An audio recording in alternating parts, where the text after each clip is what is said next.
Moeen goes in. Right arm over, it's flicked into the leg side. Oh, now Ollie Pope has done very well at short leg. He's flicked it back. He dropped his bat. Pujara has got into a tangle. Oh dear, sending the clowns there. And the decision from Anil Chowdhury is out. You were bang on, Goffey. It was like the circus, that, wasn't it? Oh, comical. Oh, Rohit Sharma's got an absolute ripper from Jack Leach. The bails have been whipped off by Ben Foakes, and Ben Foakes is nodding. Out. There we go. Here is Leach again. Down's got him, stumped. Ben Foakes has another one. Jack Leach goes through between bat and pad. He was on the charge, Rishabh Pant. In other news, Ben Foakes. Oh my goodness. Oh, that might be out. That might well be out. Yes, it is. Moeen will start a new over to Akshar Patel. He's beaten on the inside edge, takes him on the pad, given out LBW. England have another one. Leach goes in, it's short wide, and Virat Kohli hammers it through point for 4. And back goes Virat Kohli, and with the minimum of fuss, he works that ball into the leg side with his bottom hand, acknowledges the crowd. Quite remarkable innings. Another bouncer, this time he goes offside, another overhead smash. There's no fielder out there. What a way to go to 50. Tremendous performance from a talented cricketer who may yet cause more pain for England in this test match. That is a sensational knock for his team. On this occasion, Moeen Ali gets one to turn and bounce, and it is given out. Virat Kohli LBW. And that's LBW surely. Yep, he props half forward. It hits him on the pad in front of all three. He's definitely not been hit outside the line. Kuldeep Yadav goes LBW. At tea, India 221 for 8 in their second innings. They've made that in 73 overs, going at just a smidge over 3 and over. The lead is 416 runs, and there are still 7 sessions of this match to go. Just to recap on the score, if you haven't been with us right from the start today, India resumed 54 for 1 this morning. They had 18 overs of their second innings. They're now 221 for 8 after 73.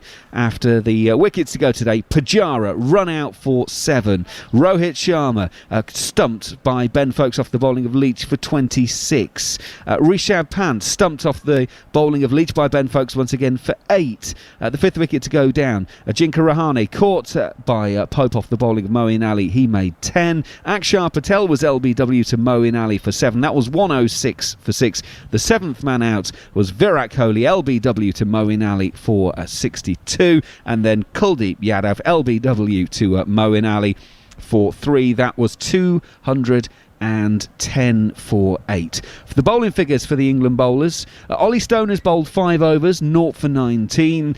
Jack Leach 28 overs, 3 for 74 for him at the moment. Moeen Ali has taken 4 for 71 from 27 overs and 7 maidens. Joe Root sent down 4 overs, 0 for 15. Stuart Broad has sent down 8 overs now, 3 maidens, 0 for 19. Dan Lawrence 1 over just before lunch that went for 7. So Moeen Ali has 8 in the match so far. Jack Leach has taken 5 in the match. The England team are on the way, so I'm going to move out of the position to allow Gareth Batty and Mark Nicholas to take you through the first part of the evening session of day 3 of this fascinating test match here on TalkSport 2. Thanks, Andrew McKenna, for that wrap of everything, and interesting to listen to those odds and the explanation of them. Darren Gough is going to join me and Gareth Batty in this period. Oh, okay. Well, I've got a sheet here that says Batty and Gough are with Nicholas at 9 o'clock. Here you are, Goughy. If you don't believe me, have a look. I'm not making this up. We've all got different sheets, Mark. We're just waiting for someone to tell us in our ear. We're told to put the earphones on. But let's blame the producers. Okay, Ishant Sharma is the man on screen. He's out there with R. Ashwin. Ishant is looking to me like he's getting ready to bat, whereas Ashwin's loitering at the non-striker's end. Yeah, the highest score ever to win a test match, 418 by West Indies against Australia. England's highest score, I think, was that run chase, wasn't it, at Headingley a couple of years ago with Ben Stokes' extraordinary performance. Brilliant. 362. Oh. Not probably. I think it's the greatest innings I've ever seen. Maybe the greatest ever played. Who's to say it isn't? Up there, isn't finding one to challenge. Yeah. England's best effort in the best effort in India in the last innings, 208 for 4 to win a match. Actually, it is Ashwin on strike. He's not loitering at the non-striker's end at all. Here's Moeen Ali, and back he goes and works it to square leg. Does he want the single, or is he going to be protecting? He is protecting Ishant Sharma. I don't understand it, but anyway, it's not like when you're leading by 416 anybody needs protection, but I guess he wants as much strike as possible because he fancies 100. And I would think Virat Kohli's told him if he cracks on with it, give him about 40 minutes. If he can get 100, well, that's fine. He's hit this into the offside off the back foot. He's thinking about 2, and he will get 2. He makes it in, takes him into the 70s.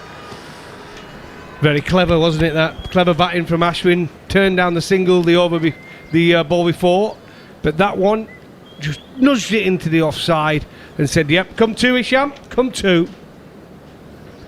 Great skill. He got very deep in the crease, and Moeen Ali turning it in to Ashwin. Just opened the face, hitting into the spin just to find that gap at extra cover. I would say scampered through for 2, but laboured through for 2 possibly. Oh, he should have been stumped. Miles out of his ground, having a big slog, and Ben Foakes has missed one, the second one that he's missed. Goffey, what's up? No, I just can't believe it. We've just been praising Ben Foakes. What a terrific game he's had. He runs down there, absolutely gets nowhere near it, and Ben Foakes misses it. If anything, it kept a little bit low, didn't it? But he'd be disappointed with the game he's had so far, Ben Foakes. And Moeen Ali as well, going for 5 for. Yeah, that's a proof that Ashwin's looking for 100 quickly, and proof that Ben Foakes is far from perfect. That's a bad miss. One has to be honest about it. It was knee height, so he'd reckon to take that. I think he thought it was going to bowl him. That's what I think, and bounce more than it did, and the consequence of. Oh, and look at that. The old Ultraraj suggesting he might have hit it. So that would have changed the perambulation of the bounce. There's a thought. Well, it did, didn't it? Ultraraj said he hit it. Anyway, what have we got here? We've just got a slip in place with Moeen Ali operating round the wicket at R. Ashwin. Yeah, England, from England's point of view, get this job done and get batting. Down he comes again. He's hit that sweet, I think. Has he? Yes, just over mid-on. Sweet enough, let's put it that way. It's not 4, but he just chipped it. So he's in the world of living dangerously here. That's a Darren Lehman type shot. He used to do that, didn't he, in one-day cricket? Just come down, pick a gap and just chip it right in between the fielders and say, come 2, come 2. He used to say that as he batted. It was so frustrating. Yeah, I think this was a bit more chancy than the precision that Darren Lehman used to show at times. Frustrating to play against, but fabulous to play with, I think we could say about Darren Lehman. Oh, yeah. We could bat that boy. 224 for 8 now. The lead 419, so gone past the highest score ever made to win a test match. 4 round the bat for Ishant Sharma. Moeen Ali hoping to rip a glove off. Ishant Sharma just got his bat down. He always goes back, does Ishant, and he's still not off the mark. He's faced 14 balls. He loves defending. I don't think he's got any interest in scoring runs at all. He just blocks for the other bloke, and he does it very well. Yeah, it's strange because he's such a tall man.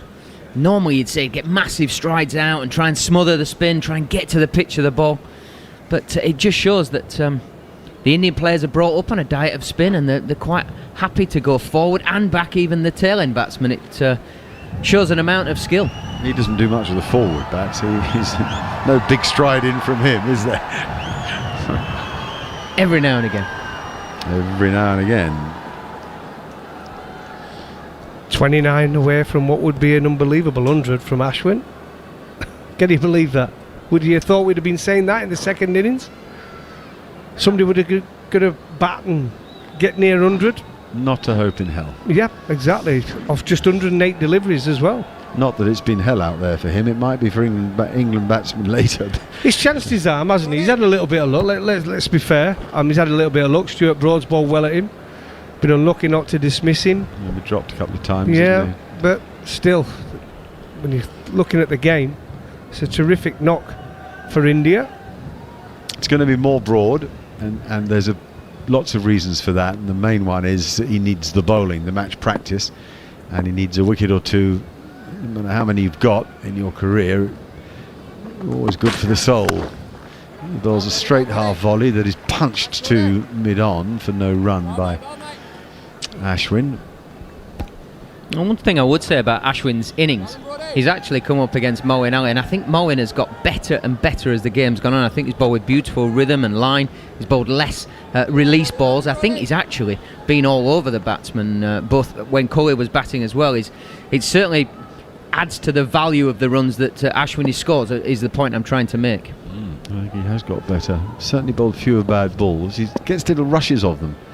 And he's got a bit of the full tossitis as well. And now that's also very full. This time driven through the covers by Ashwin. And again he turns the run down. Yeah, I mean, I think you know, I don't care who you are, the more you bowl, you need to bowl, don't you? Even if you're an all-time great, you need to bowl. You get the overs under your belt, you get your rhythm. I think we all agree on that, don't we? I think with Moeen Ali to come into this Test match was always going to be difficult for him, and he's got better as the Test match went on. And same as Jack Leach, by the way, the last Test, he got better as the game went on. I thought he bowled well as well in the first innings of this match. Good solid forward defensive from Ashwin, who's not sort of playing around with Broad as he rather did Ashwin in the previous over. I think what it actually Shot, beautiful free swing of the bat, got the hands working hard through the ball, holding it off a bit to ensure that if it didn't come on he could still clear it off, and he did. 4 more to Ashwin, 75 now. That's a beautiful stroke from Ashwin. As a fast bowler, when you're running in, you're trying to get up there between 80 and 90 miles an hour, and the batsman just hits you back over your head for one bounce over the rope. I mean, it's so frustrating, it's so annoying, especially for Stuart Broad, who just wants to get that one wicket to take with him into the next Test match. The lead 423, Broad with his hands on his hips as Root chats away to him, now walks away from him, having just orchestrated a change or two in the field. The tactics are clear. Ishant's going to hang on one end. Ashwin's going to have a bit of a dip, see if he can make it to 100. Then India pull out and get bowling. Is Broad again, steaming in now. He bowls that. Oh, that's a good shot. Clipped it away like an old pro. It was a little straighter, that, more middle and leg, and he just stood there and clipped it. In fact, there's a man in front of square sweeping out on the leg side who did the fielding, so he just gets the single, and it leaves Ishant to survive the last ball of the over. That was a stylish shot, wasn't it, Mark? Just let the ball come to him, flipped it off his leg. We see that shot a lot, especially in one-day cricket. Didn't quite catch it that clean, or else it would have gone straight down Dan Lawrence's throat. That's what Stuart Broad was hoping at one point.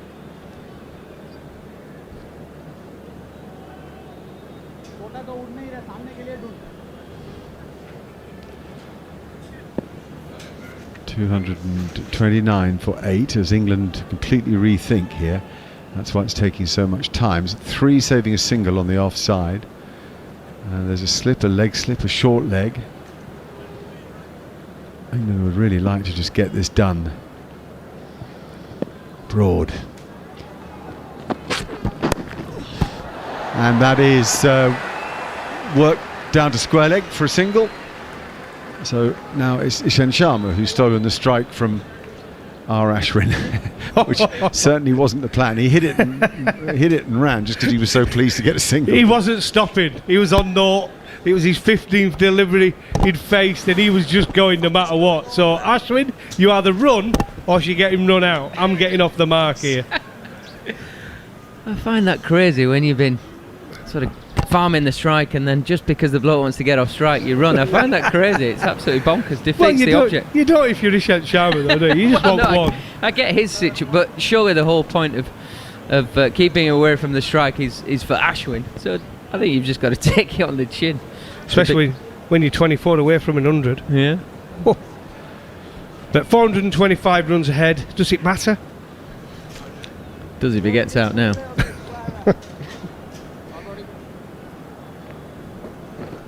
I'm surprised we've not seen Jack Leach, for a while.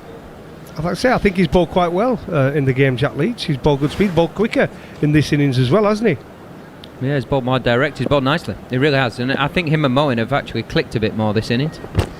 Moeen bowls now, lobs it up, and Ishant does come forward. I apologise. Bats, you're right. Front foot and back foot.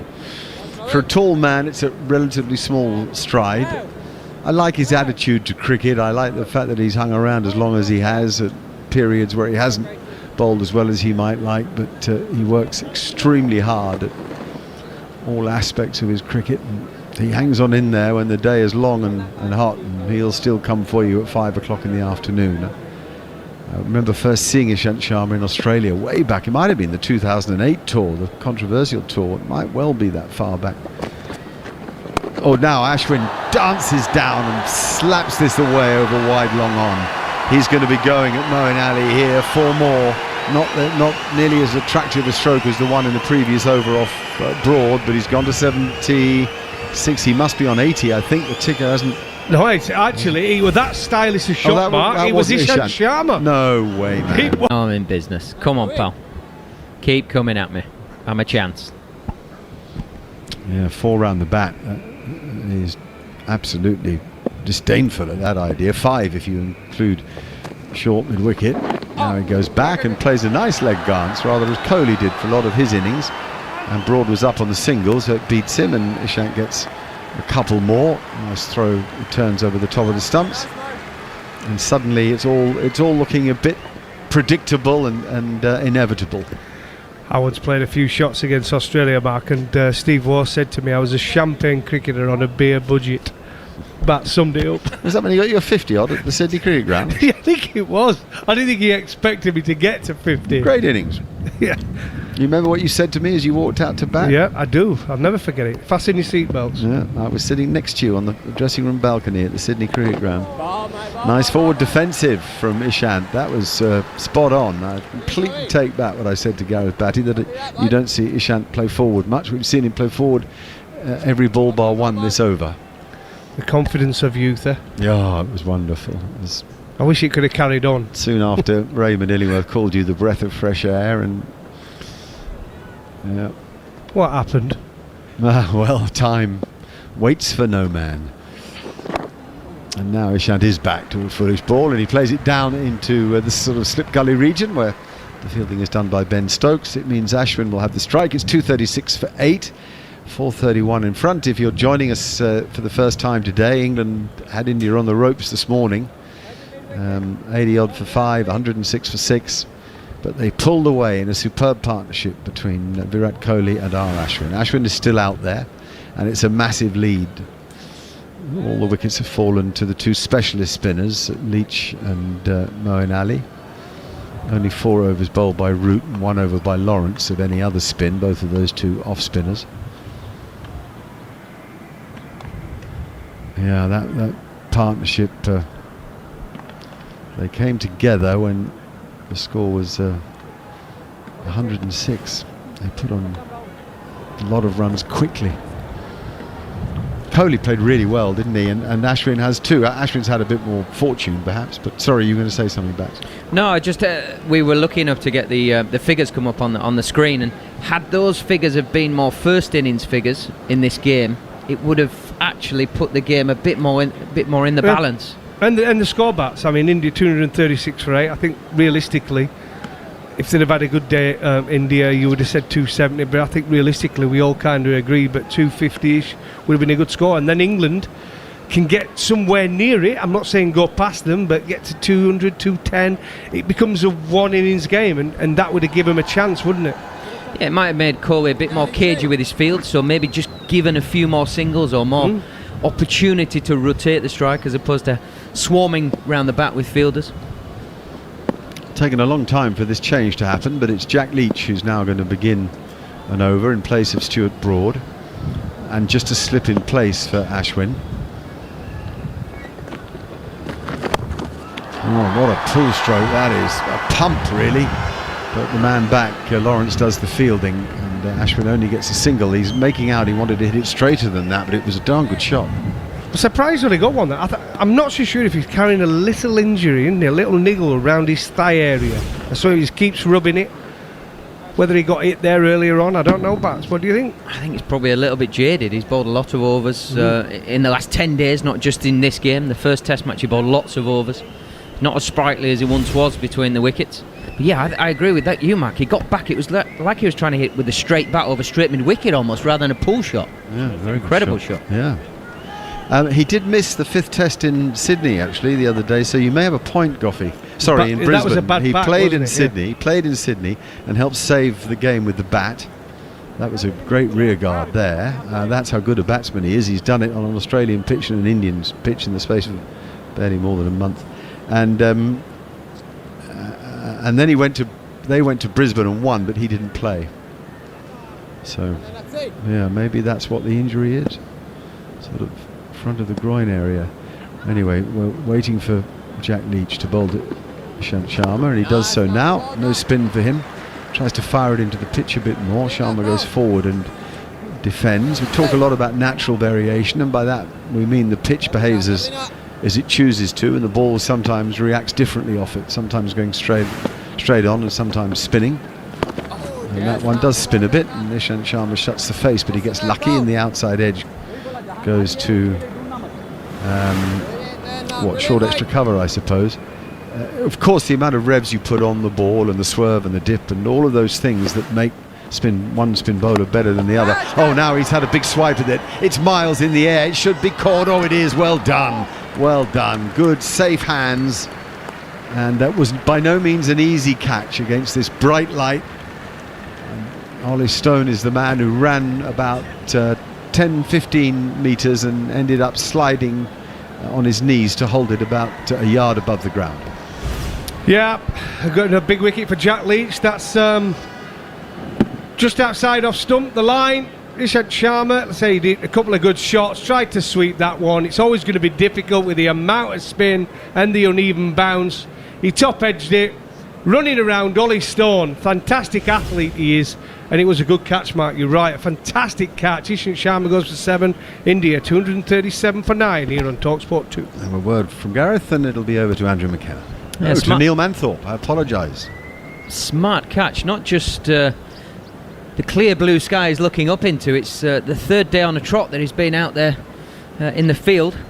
There has been a small period of batting in between, but to make the ground up made it look very easy. Hit the ground up quickly, and a good steady catch at the side of the square leg umpire from Ollie Stone, capping off a pretty decent game for him in the field. I wonder what Mohammad Siraj's advice, if any, he was given, what his approach will be. 4 and out in the first innings. Hit his first ball for 4 and was out to his second. Yeah, backed away a little bit, didn't he? Tried to give himself a little bit of room. He got good bat and ball against Ollie Stone the first ball, second ball a bit short. Tried to do the same, and it nicked through to the keeper, wasn't it? But I think Ashwin might. We know what we're going to see from Ashwin here now, and he's 23, unless he wants the Belgrade. They're not out. I'm going to answer my own question. I think the last words to Mohammad Siraj as he went out to bat would probably be stay there for Ash. You stay there for Ash. He's 77 not out, so just no pressure, but just don't get out, don't do anything fancy while Ashwin is still there. That's short and pulled away by Ashwin through mid-wicket, beats mid-on down to the boundary for 4. Possibly a small element of premeditation about that. He wouldn't have known that it was going to be short enough to pull, but I fancy that if it had been fuller, he'd have been slog sweeping. He's definitely on the charge now, and he's into the 80s. 81 not out. Yeah, the good players pick up length, and that was very direct from Leach. Back of a length, but speared into back of a length. He was able to rock back quickly, and almost with a straightish sort of pull shot through mid-wicket for 4. Fine batting from Ashwin. Leach into him once again, and that one is steered away down to third man. It's very cleverly played. Moeen Ali has to chase from backward point down to the boundary. He will overhaul it. 6 or 7 yards before it reaches the boundary triangles, and Ashwin picks up another couple. Well, that's unbelievable hands, isn't it? When you consider Jack Leach there, gets one to bounce, gets one to turn away from the right-hander, and he just follows it and opens up the face of the bat with his hands, so quick the hands. Oh, great batting. 82 not out now, Ashwin. Yeah, that was just a single. He turned for the second, and then he realised it was the last He ball wants of to the strike, over. yeah. Ashwin 82 from 116 balls. Terrific innings. He's got such a good record, particularly against England. It's his 7th half-century. He averages almost 40 against England. Well, one of these bowlers should get 5 foot with Leach or Ali, unless he takes Moeen off. You'd be spewing now if you were taken off, wouldn't you? Would you? That's where all you big lads are going up to captain saying, come on captain, I can wrap this up for you. Every single time. Well, Jimmy Anderson would be, yeah, absolutely. he'd be on. I would have, exactly. You'd be saying, right, get me on now. I'll knock the tail over. This is where you pick up your wickets in these conditions. Identical figures for the two spinners. Have both got 4 for 80. Leach from 29, Moeen from 28, and this is his 29th, and the first ball is spinning, strikes Ashwin on the pads outside the line of off stump. They bowl well together, as Bat said. I think it's good to see, actually, with 2 tests remaining. You want your spinners to work in partnership, work in tandem. That's what it's all about. It's same with opening bowlers together. You work in a partnership, and these two in this second innings. Moeen Ali round the wicket. Ashwin stands and punches into the offside. No run. They've created pressure for each other, and that's half the battle, isn't it? Yeah, they've clicked the ball for each other. You know, if one's bowled a good over, the other hasn't gone searching, just bowled a good area, look to back it up, keep building the pressure. You know there's going to be balls that you will take wickets with. It's about building the pressure in and around it. Put that Twix down, Bat. It's sat there staring at him, isn't it? Here's Moeen round the wicket again. Ashwin stands tall and punches it back to the bowler. It's a Jenny Craig one. It's a diet one. He No can't calories. stop himself. If somebody could take a picture of his table there, he's got 3 chocolate bars and a bag of popcorn open. He's got a Diet Coke though, he'll be alright. Here's Moeen again, and slog sweep, and it comes off the toe end of the bat. And there's a great deal of energy expended in that shot, and the ball's trickled about a foot away from where Ashwin played the shot. Yeah, if he is carrying a bad back, this will be testing it. He's thrown the kitchen sink at this as Ashwin down on the sweep. Just caught the very toe end of the bat and went almost nowhere. Picked up by Ben Foakes. And England's boundary fielders are wondering whether they need to be on the ropes or coming up into the circle. Jack Leach has come up from long on to an orthodox mid on. Another slog sweep, hit high and hard out towards deep mid wicket. Oh, what an effort from Stuart Broad. He dived and he got hands to it, but then as he landed, he lost sight of the ball, and he still doesn't know where it is, but it's gone through his hands and onto the boundary rope of 4. He literally doesn't. He still don't know where it's there. It's gone over the rope. A great effort from Stuart Broad, by the way. I mean, it was predictable he was going to try and sweep him to that boundary. Got a decent bat on it, well, towards the bottom of the bat, but he's quite a strong lad. He's Ashwin. Broad diving around, nowhere near the catch, but a great stop. But unfortunately, on the follow through, the ball carries on to the boundary, and Stuart, poor Stuart, starts running the opposite way. Well, he lost sight of it completely. No, reverse sweep this time from Ashwin. Doesn't make contact as he wanted at bottom edge, and trickles out onto what becomes the onside. Moeen Ali there conceding 4 runs from the over. By the way, 2 overs to go till the second new ball's available, which I don't think England will be taking. I could be wrong. Well, 246 for 9. To be fair, if they don't get a wicket in the next 2 overs, I think we might find Ashwin's at his 100 anyway, so they might take the new ball, and Ollie Stone might have a blast. Bit of extra pace. We saw how he got him out in the first innings, Siraj, with a new ball. No tail ender likes a new ball coming at him. They just don't. Especially if it's a quick bowler using it.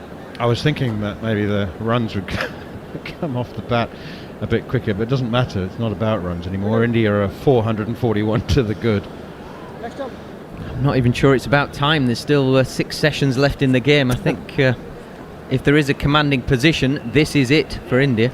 Well, we talked about if it all went to plan, we thought India might have an hour tonight, and it's no, there's no difference. Even though they lost those early wickets this morning, they're still on track to do exactly as we thought they would do.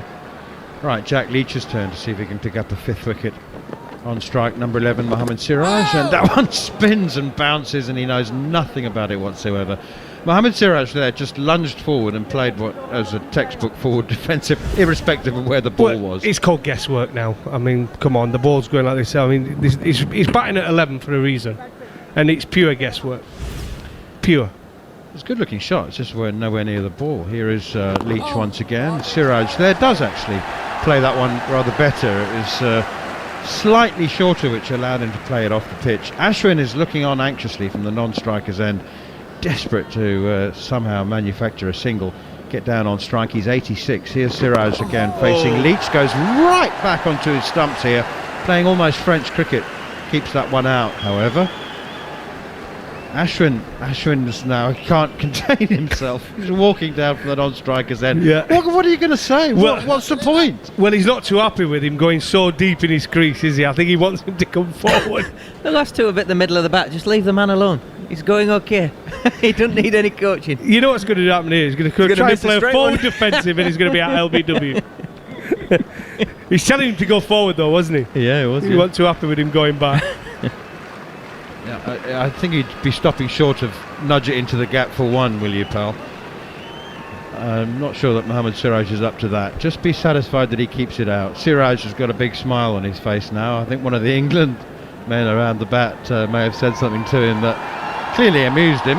There's an extra man coming in now. Ben Stokes, don't see him under the helmet in at Silly Point very often, but there he is. I won't be risking that. That's one player I won't be putting in there. He's your gun. He bats, he bowls, he fields. He's Superman. But he's more of a silly mid-off now. 3 yards from the bat, maybe. Oh, and he's beaten now Siraj outside. He goes back, having just been told by Ashwin to come forward. He goes right back to this outside the off stump and is beaten. Nicely taken by Ben Foakes. Surely you'd be firing one up there, bats, wouldn't you? I'd be saying it wide of the crease and just ram every ball into middle stump as quick as you can, full. One will go straight, one will spin. Yep. You'll get him out in 6 balls.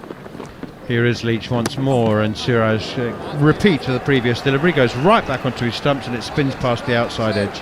To be fair, you can't do a huge amount more than that. That's pitching sort of middle and off. Maybe you could say pitch more middle rather than middle and off, but it's a pretty special piece of bowling.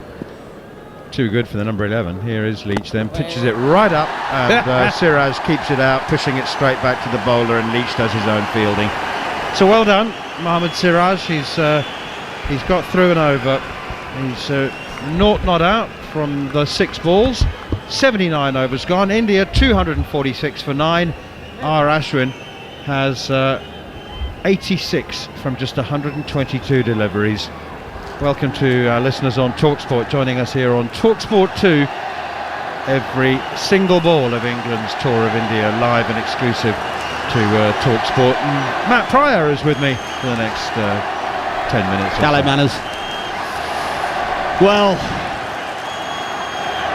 England, how are they going to approach this batting? Well, they've got to get to batting first. Not only Kohli, but Ashwin showed them how to play on here, or the fact that you can play on here, you can score runs on here. 14 away from 100. Will he get there? Crowd of 10,000 cheering him on as Moeen Ali is into the attack once more. Ashwin steers it behind square on the offside. No run. He's one of the Madras, formerly Madras, now Chennai, favourite cricketers are Ashwin. And 10,000 in the M.A. Chidambaram Stadium for this third day's play, and unexpectedly, but to their absolute delight, they're watching R. Ashwin on 86, batting at number 8.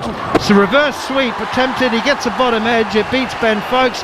It almost hits the helmet behind the stumps. They run through for 1, and in fact that's all they'll get. So Moeen Ali will have 4 deliveries at the number 11, Mohammad Siraj, and R. Ashwin is on 87. I think that they ran because they thought they would get 2. Bit of fortune for Ashwin there. He's got a bottom edge. I think it maybe even bounced over the stumps. Oh, look at that, yeah. Bounced right over middle stump. Off the under edge. Going down on one knee to reverse sweep it square. Gets the bottom edge into the ground and straight over middle stump. Root chased hard, didn't he? Trying to keep it to 1. Give Moeen Ali 4 balls at Siraj. And Ashwin was clearly grimacing when he realised, as he turned for the second, because he'd made his mind up it was 2, but he realised Joe Root had got there a lot quicker than he anticipated, and he was grimacing, thinking, oh, left the number 11 to face 4 balls. Ashwin is 87, and Ashwin again is saying to Siraj, come forward, come forward. Here is Moeen Ali bowls, and he goes back. Mohammad Siraj. And plays it up fine defensively, came up for the middle of the bat, no problem. Yeah, I think rather than saying come forward, I think he's saying play straight. Just make sure you keep your bat straight, play your stumps. If the ball does anything crazy, it's going to miss your stumps, but just play straight. Just protect the stumps. Protect the stumps. We'll see a reverse sweep now. Yeah, to go over the top. Here is Moeen Ali bowls, men around the bat. He goes right back again and plays it nicely, defensively, towards Silly Point where Ollie Pope fields. India 247 for 9. Had that lead of 195 on first innings, and they are out of sight with the lead of 442. England aren't going to chase that, but they put up a decent fight. And forward comes Mohammad Siraj to the next one from Moeen Ali, and is beaten once again and hits him on the pad outside the line of off stump. Ashwin 87. One more ball, he's saying. One more ball. Give me a chance in the next over. So spun viciously, that one from Moeen Ali. But Mohammad Siraj doing what he's told, protecting his stumps. Here's Moeen Ali again. Siraj goes back and plays it defensively once more. He's not the worst number 11, to be fair. He's clearly there for a reason. But at the end of the over, 80 gone now. India 247 for 9, leading by 442. Yep, and Ashwin gets another go. 87 not out, 13 away. Imagine that. Test match 100 from number 8 on this pitch. Will there be some England batsmen bite your arm up for that right now? He's a classic number 8 in so many ways. When you think that, you know,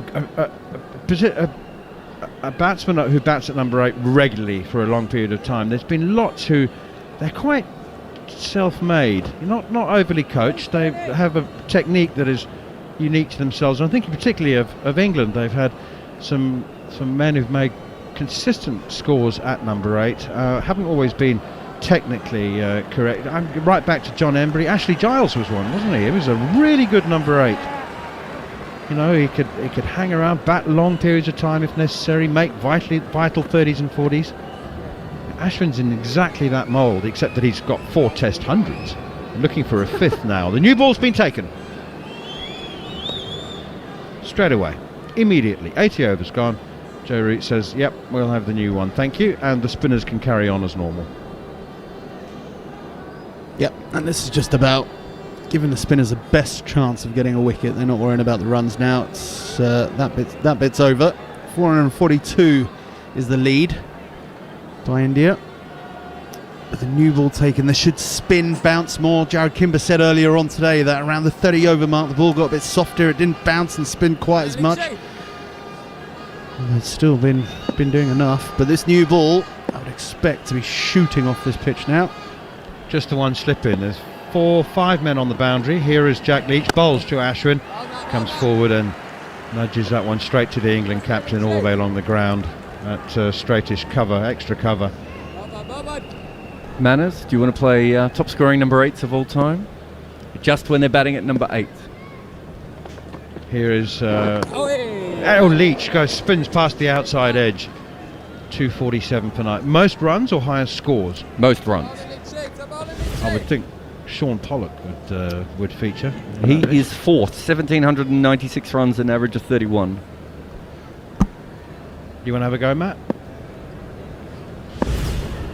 Here is Leach once again. Forward comes Ashwin again, playing defensively. Well, I mean, how about Giles or Emburey? They're certainly not at the top. Giles is away down. He made 808 runs, an average of 22. Embry made 752 at 28. Driven again by Ashwin, and they think about the single. It's third ball of the over, and he decides against it. No, it's fourth ball of the over, and he decides against it. Beg your pardon. Ashwin has the sixth most at 1,457, so he's gone over 1,500 runs batting at number 8 today. Number 1 is Daniel Vettori, 2,227 runs at an average of almost 40. Oh, Shane Warne. I'll go Shane Warne. Shane Warne second, also over 2,000 runs, an average of 19. Chaminda Vaas is average 25 there. Kapil Dev batted there quite a lot too, an average 33.5 there. So there's a couple of guys there that later in their careers moved up, and a couple of guys who did not. Well, Daniel Vettori batted in the top 6 at the end of his career. Here's Leach again, bowls and cut away behind square on the offside, and it's beaten Moeen Ali at backward point for 4, and it takes Ashwin into the 90s. And this is just a fantastic shot from Ashwin. Talking about him being a number 8, this is a shot of a top order batsman. The new ball, so expected to bounce and turn a bit more. Leach drops it, marginally short, but Ashwin uses his feet. That's what gets him the shot. It's how quick he was on his feet. Jumps back, gives himself a bit of space and cuts it straight out the middle of the bat. It's uppish, but safe. Through the gap, away for 4 runs.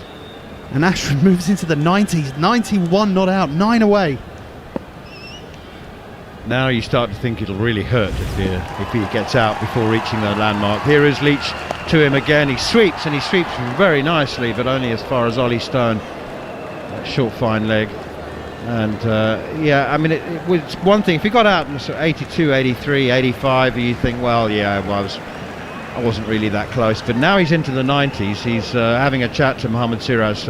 Little glove punch saying, come on, we can do this. Or I don't know who's saying we can do this.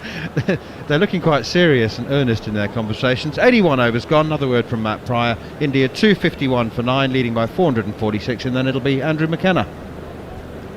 Well, he's 2 hits away, isn't he? 91. Highest score by number 8? Highest score by number 8. What number did Broad bat at Lords? Was he number? He got 160 He's not, odd. I don't know where he batted actually, I'm sure but no, he was he's not. Against Pakistan at Lords. What was No. Jason Holder against England? I was going to say we commentated on one of them. We commentated on the third highest. Jason Holder, 202 not out at Bridgetown. That was fun. Wazam Akram holds the record, 257 not out against, I think that was against Zimbabwe. And Imtiaz Ahmed made 209 against New Zealand back in the 50s there as well. I'm not sure where Broad was batting, but obviously it wasn't 8 for some reason in that game. So Moeen Ali to bowl to Mohammad Siraj. The lead at 4-4-6. Siraj is yet to get off the mark, but that's not really the point for him. He's going to face Moeen Ali, bowling right arm over. They could always push it into the offside. Ashwin wants a single. Siraj has had a complete brain fade because he forgot to run. Ashwin was over halfway down when Siraj realised, oh, hang on, I should be up the other end. He's got down there. He's got his single. Ashwin's back on strike. Well, he was so happy with the shot, wasn't he, Siraj? He was so happy. Good stride in, straight out the middle of the bat. He's just checking everything out. His technique perfect, head position perfect. Meanwhile, there was a long single. Ashwin's screaming at him for the single. Siraj gets there in the end. It's all laughs and smiles now. He was making sure the photographers got a good clean shot of that particular... Oh, he was so happy with the shot, wasn't he? Brilliant. Ashwin then 91 not out. 252 for 9. Moeen Ali goes around the wicket. So it's a really nice looking shot by Ashwin. It's a push drive up to a deepish mid-off. They're not going to take the single. And on a pitch that supposedly you can't bat on, you can't do anything on, he's 91 not out. He's played absolutely brilliantly. 13 fours. Where's he going here, Macca? 2 shots away. Surely he's got to be looking over the top. Big hit over the top. Maybe the big slog sweep. Moeen Ali around the wicket. He's going into the leg side. He's got plenty of this one. Has he got enough? Oh, you bet he's got enough. Ashwin goes to 97 with a 6 over mid-wicket. 258 for 9. The lead over 450. But it's all about the local man. Ravichandran Ashwin is now 1 hit away from 100. Well, there it was. It was the second option. The big slog sweep down on one knee. Ravi Ashwin straight out the middle. He knew the minute he'd hit it, it was going all the way. Don't tell the Indian cricket team you cannot bat on this wicket. Ravi Ashwin moves to 97. Pictures of the Indian team, the dressing room, they're all cheering up on their feet. They're loving this. India now 258 for 9 here on TalkSport 2. And tellingly, Virat Kohli's watching that delivery in his whites. So I think it's going to be Ravi Ashwin's 100, and then they might bail out so they can have a bowl this evening. Because they might just have enough with the lead of 453. This place is going to go crazy. There were officially 10,000 in the ground yesterday. They're making a right lot of racket at the moment. Spectators back in the ground. Here we go then. Moeen Ali around the wicket to Ashwin. Pushes into the offside. It's not going to go all the way. Stonewall Field deep out towards the cover boundary, and they will come back having taken 2. Ashwin goes to 99. 260 for 9. This is incredible. Ashwin 99. It was actually a full toss again from Moeen Ali. If Ashwin had have lent, I think it almost surprised him, shocked him a little bit. Because if he lent on it a bit harder, he probably would have got the boundary. As it is, he just knocks it into the open cover area, goes for 2. Sensible batting. 1 away from what would be a famous 100. His 5th in Test cricket he's looking for. His highest score is 124. He's got this from 133 balls faced. That's almost as impressive as anything else. He's got to 99 is impressive, but he's done it off only 133 balls. Now England are being very clever. They're making him wait. There's conversations going on all over the place. Moeen Ali is rubbing his hands in the dirt, theoretically to get the sweat off of his hand. Now where are England going to station the fielders? There's a man out on the mid-wicket fence. Fine leg is inside the 30-yard circle if it was a one-day game. There's a square leg, a mid-wicket, a mid-on. Well, they've covered deep mid-wicket, but otherwise they're saying to Ashwin, well, you can go over the top if you want. They're covering all the singles otherwise. Moeen is on his way. He's bowling over the wicket to Ashwin. Down the pitch, he's edged it. It's flown over Ben Stokes. It will go away towards the boundary, and the crowd can now go officially bonkers because Ravichandran Ashwin takes his helmet off and celebrates. He goes to 100 with a 4 over the slip, and he's absolutely loving this. What an innings from the local hero. Siraj comes down and gives him a bear hug. India are 264 for 9 in the second innings of this game on a pitch which is turning square, that is taking chunks out of the surface, and Ravichandran Ashwin has 103 not out from 134 balls faced. Ravi Ashwin, take a bow. What a fantastic knot this is. The local hero, obviously his home ground in Chennai, and you just can hear that crowd going crazy. I mean, it was a bit of a slog, wasn't it? They set the challenge to Ravi Ashwin, the England cricket team, saying, well, if you want it, you're going to have to hit over the top. He dances down the wicket. Bit of a slog, outside edge, goes over first slip and goes away for a boundary. But we're just seeing the pictures here, and Siraj is celebrating almost as much as Ashwin. He's just as delighted. Ashwin takes the gloves off, helmet off, bat on the ground, arms aloft. The whole ground are up on their feet, absolutely delighted. What an innings this has been. It's worth saying as well that he goes in and sweeps this one outside of off stump. There's a bit of a touch of pad on that. It's going to go down towards fine leg and will actually run into the boundary. Now the umpire's almost asking, did you get a touch on that? And he has signalled 4 leg buys. Sorry, I missed the leg buy part of that. So it's 4 leg buys. 268 for 9 here on TalkSport 2. 82 overs gone. The lead 463. Jared, continue your point. 2 tests ago, he saved a test for India with a bad back after being hit a bunch of times by Australian seamers. So his batting form at the moment, even if his body isn't quite as fit as it used to be, is really holding up quite well. You're going to like this one, Macca. That is the first Test 100 by number 8 in 12 days.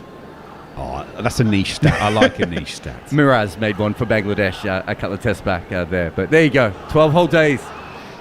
Do you really want to live in a world where we don't have 2 number 8s make 100 in a month? I know I don't. It was a beautiful thing. It's an absolutely beautiful thing. Now the question is, He's 21 away from equaling his test best. That was a hack, and he hasn't had many hacks in this match so far. Does he now continue to have an absolute proper hack to see if he can get his test best score? I mentioned that Virat Kohli has been watching in his whites, so we can't be far away from a declaration. There are 26 overs left in the day's play. If they did declare, they would lose 2 overs for the changeover, so you're almost as well letting Siraj have a swing as well now, so you don't lose the overs if you get bowled out. Anyway, let's all settle back down and take a deep breath. Siraj is on strike. He's got 1. Jack Leach is going to bowl to him. 4 for 84. So Leach hunting another 5 for 3 men around the bat for Siraj, and he has an enormous carve into the leg side. Has got some of it, nowhere near all of it. Lawrence will have to go out towards the square leg boundary. He'll pull that in about 5 foot inside the ropes, and Siraj comes back for 2 to take him to 3, and India 270 for 9, the lead 465. Yeah, I imagine we'll see some shots from both batsmen now. Siraj done his job, got his batting partner Ashwin to 100, playing straight, blocking it, but I think that will be all put to bed. He'll be having a go here. Of course, Ashwin has done the double, hasn't he? Because he took a 5 in the first innings for England and got 100. Third time he's done the double of 105 wickets in a match. That's serious all-rounder territory. Leach in. Siraj playing perfectly respectably off the back foot, pushing out on the offside, no run. That was 110 for looking. Botham's got the record, doesn't he, at 5, I think? He does indeed, in 102 test matches. And they're the top 2. Yeah, Ashwin's got 3 in 76. Leach around the wicket. Oh my goodness, what a shot from Siraj. He's launched this one over long on, cleared it by 20 metres the fielder, and has cleared the boundary by another 10.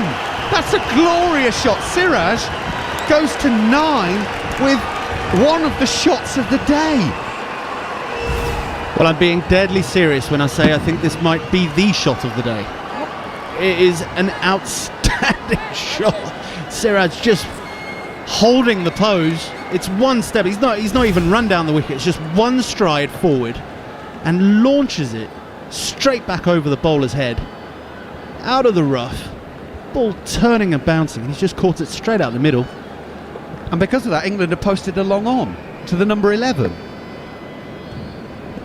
Siraj waits. Leach is going to come around the wicket. Siraj gets one that spits and bounces, takes him on the glove, and Ollie Pope's fractionally too deep at short leg to be able to get in and take the catch. Well, it's still doing plenty. From one extreme to the other in the space of 2 balls. Leapt, came off of the back handle and landed a yard short of Ollie Pope diving forward. That is the original spitting cobra. He's playing very forward on this occasion, Siraj. Pushes out on the offside and no run. I would suggest that Siraj might have a lot of wall space that is currently unoccupied in his house at the moment, because he's holding the pose to every one of these shots like he wants a great big portrait to put on the wall. Now he's coming down the pitch, clips it into the onside. That is fabulously stopped, but almost taken by Joe Root, diving away to his left-hand side.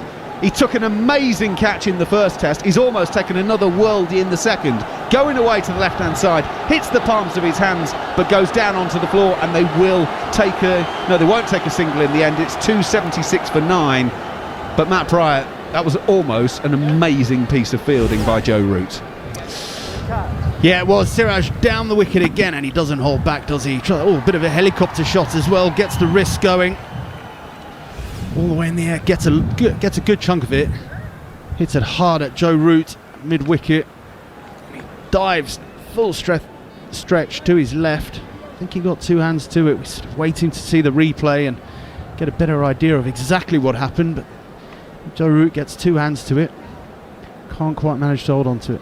Well, I think Joe Root's seen enough of this, and the pacemen are coming back because Siraj has just called for the chest protector. So I think we can assume that the fun and games might now be over. The arm guard has gone on as well, and Siraj, if he gets down back to the striker's end, is going to be wearing a few. 276 for 9 after 83 overs here on TalkSport 2. The lead is now 471 runs as Ollie Stone is going to come back into the attack. Jared. Macca, who's your favourite batsman at holding the pose for an unreasonable amount of time after the shot? I think Ian Bell was quite good at it. My favourite was always Cameron White, who would hold the pose longer than he actually played the shot for. It was like he was waiting. He just wanted every camera person in the ground to make sure he nailed it at all times. You got one, Macca? I'm going to have Siraj at the moment, frankly, because he's a number 11. But Matt, who would yours be? Andre Fletcher, West Indian. I've seen a couple of videos of him where he doesn't even lift his head. One stride, hits the ball, but keeps looking down the wicket as the ball sails 20 rows back. The Spice Man. The Spice Man. Lovely guy as well. Geez, he can hit off quick bowlers. He's probably the cleanest striker. He's not the biggest guy, but the cleanest striker, I think, I've around. seen him hold a pose for a while. So then Ollie Stone, looking for his first wicket in the second innings, ended up with 3 for 47 in the first as he mopped up the tail. He's going to go right arm over the wickets, and he's bowling to Ashwin. Ashwin pretty deep in his crease, plays it out on the offside, takes the bottom hand off the bat just as a safety measure, and then goes down the pitch for a little prod.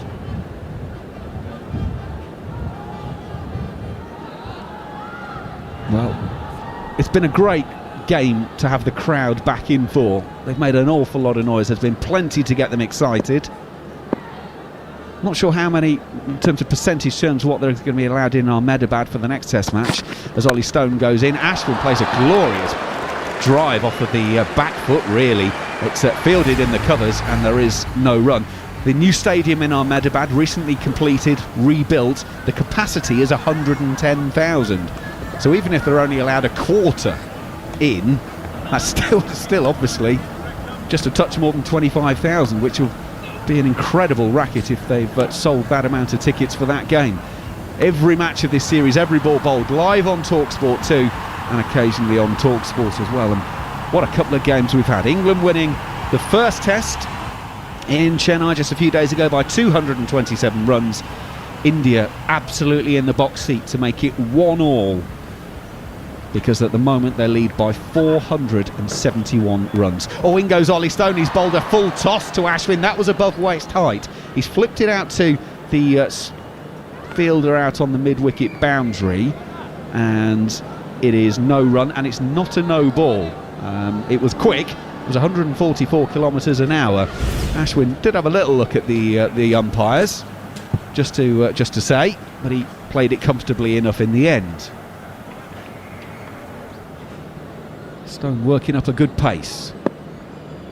3 deliveries this over, 2 of them above 140 kilometres an hour. He goes in for ball number 4, shortish. Ashwin is on the pull, only finds Jack Leach at mid-on, and there's no run.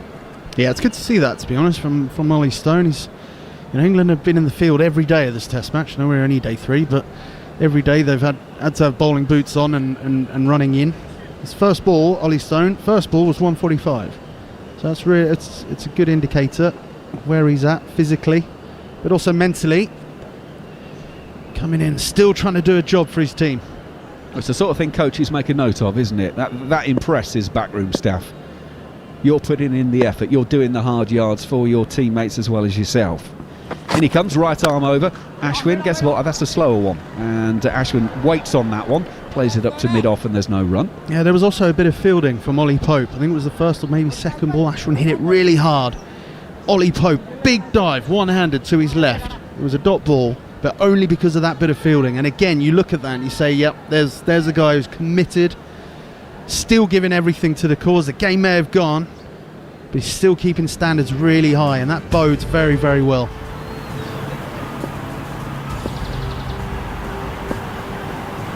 Funny old day, this one. Stone in. It's a shortish ball. Ashwin tries to pull a ball that doesn't actually bounce that high in the end, and he ends up just clothing it to Jack Leach at mid-on, and there is no run. Ashwin ends the over 103 not out. India 276 for 9. The lead 471. here on TalkSport 2. Siraj will be the man on strike for the first ball of the next over. Matt Pryor takes his headphones off and enjoys the next 20 minutes or so watching the action, and probably grab a snack as well. And Gareth Batty is moving in his place. 471 runs ahead now, India. How many runs do they feel like they need?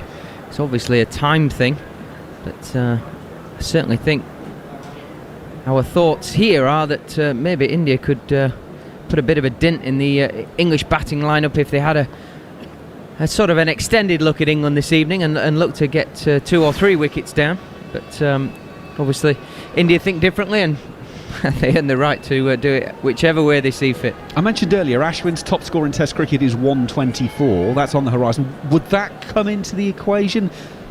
Is that the sort of thing in professional sport? In club cricket, you'd have your eye on that kind of thing. In top level professional sport, do you think that way? I wouldn't have thought so. 50 or 100, 4 for 5. I kind of get those milestones, but I don't think personal bests come into it really. Surely they're just trying to keep them out as long as possible for the rest of the series. Leach goes in for a new over. Siraj off the back foot, plays this straight from the crease, deep in it, and pushes it back down the pitch, and Leach will field in his follow-through. Especially because this is such a short test, so if you can keep them out for an extra half an hour, I know it's not a huge thing for the rest of the series, but the more time the better, isn't it? Leach around the wicket. Siraj is coming down the pitch. There's bat and pad close together. It was definitely pad first. England are making the point that it was pad first, but he was miles down the pitch and a long way outside of off stump, and they will actually take a single to bring Ashwin back on strike. 277 for 9. Yeah, added to that the psychological value of a last wicket partnership like we're seeing, taking time out of it. Do the openers, does it affect their thinking? Not knowing when they're in, expecting Siraj to be out pretty quickly now. It's taking a while. It's been going on a period of time now. Is that going to affect their preparation? All these little things actually add up to quite a large amount, which is I totally agree with you, Gerard. That's certainly within India's thinking. Well, there's another factor as well. You mentioned openers. Of course, Ravi Ashwin opened the bowling in the first innings. He's out there at the moment. Bat in hand, 103 not out. Leach over the wicket to Ashwin. That's outside of leg stump. It's hit the helmet. Ben Foakes stayed behind the stumps and it's rolled straight back and hit the helmet. That should be 5 penalty runs, or is it they're calling it dead ball for no shot played? Now the umpires are going to get together and have a discussion. And what is umpire Sharma going to signal? It is dead ball has been signalled. I can tell you what, Jack Leach saw the umpire wandering down past him. He almost got whiplash the way he turned around and looked at him as if to say, no, don't want those 5 runs. He's just creeping up near to that 100 mark. It would be pretty unfair had the 5 have crept him over. 4 for 93 for Leach, as Ashwin, you can hear it tapping his bat outside of leg stump. He finds a foothold. There's a bit of turn and bounce. It goes nearer to Ashwin. He's able to turn it onto the leg side and take a single. So it's 278 for 9, and there are 2 balls left of the over for Siraj to negotiate to getting India through to the end of this particular over, the 85th of the innings. England taking the new ball as soon as it was available. Siraj and Ashwin just having a long-range conversation down the pitch. Now they go back to their respective batting creases.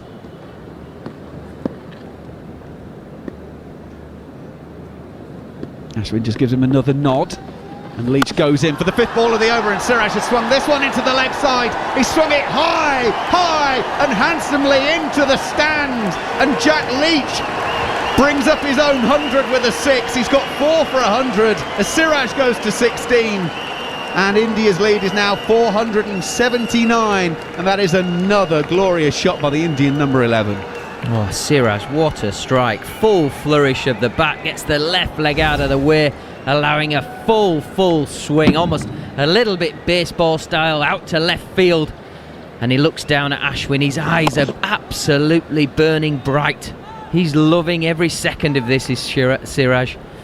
Everybody loves to give somebody a little bit of medicine, and he's loving this. This will be giving him a little pep up for his own confidence and feeling good about himself coming into a bowling situation very short of him, which is probably not loaded in his favour. Final ball of the over then. Siraj, what's he going to do for this one? Same again. Block it. We'll find out as Leach goes in. He is going to block it straight out on the offside, and it will be fielded over completed. 85th over of the Indian innings. It's India 284 for 9, leading by 479. You're listening to TalkSport 2. I will make way as Martin Nicholas take things over along with Gareth Batty for a bit. Yeah, thanks, Macca. Worth pointing out that a good way to listen to us is via the app. Download the app and you just have to swipe it left, and that really does give you the best reception and everything. We're also on DAB, and of course we go on and off with TalkSport as well. But gosh, this is now I'm not sure if it's quite humiliating yet, but it's quite embarrassing for England. And of course what Kohli's doing here is he's trying to make England look foolish, so that someone like Jack Leach, for example, will feel rather less good about himself over the coming week. Just little things like that make a heck of a difference. I mean, England have been out there 85 overs. They had India 80 for 5, 100 for 6. They've now been out there 85 overs. They still haven't bowled them out. Yeah, plus any of those doubters out there that were complaining about the surface, he's going to turn around and say, well, hang on a minute, we could bat on it. Well, that's right. I mean, I think people were a bit too fast out of the blocks with the idea that it was a pitch that should be reported and terrible for Test cricket and stuff. I think it's a tricky pitch. That's a good ball from Ollie Stone. Nips back. I mean, it beats Ashwin comfortably on the inside edge, which will please Ashwin to see the new ball moving around off the seam. I think that the ball has done a lot throughout the game. Oddly enough, although it is still doing a lot today, with the tired fingers and tired minds, it hasn't looked unplayable. Ashwin's played pretty well. Kohli played exceptionally well. Ashwin's had a bit of luck, but I think possibly the quality of the bowler too is, the Indian spinners are better than the English ones. I think we have to face that fact on this surface. It'll be interesting to watch them bowl.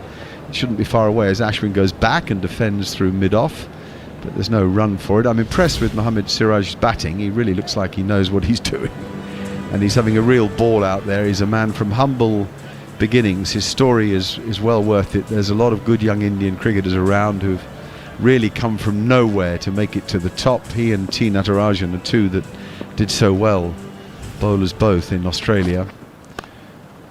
That's a good stroke off Ollie Stone, who's now back to a pretty ordinary pace. It's difficult for him to find the excitement, really, the enthusiasm to charge in, but there's a couple there added to the score. India now 286 for 9. It was interesting. We'd just got the clip of Ashwin getting his 100 there, and you would have thought Siraj had got 100. The way he was celebrating, the joy, the enthusiasm he's got for his teammates and what he's actually doing, just shows the hunger that he's got to get to where he is now. And he's showing that, and that'll be rubbing off on the legends of the game that he's playing with.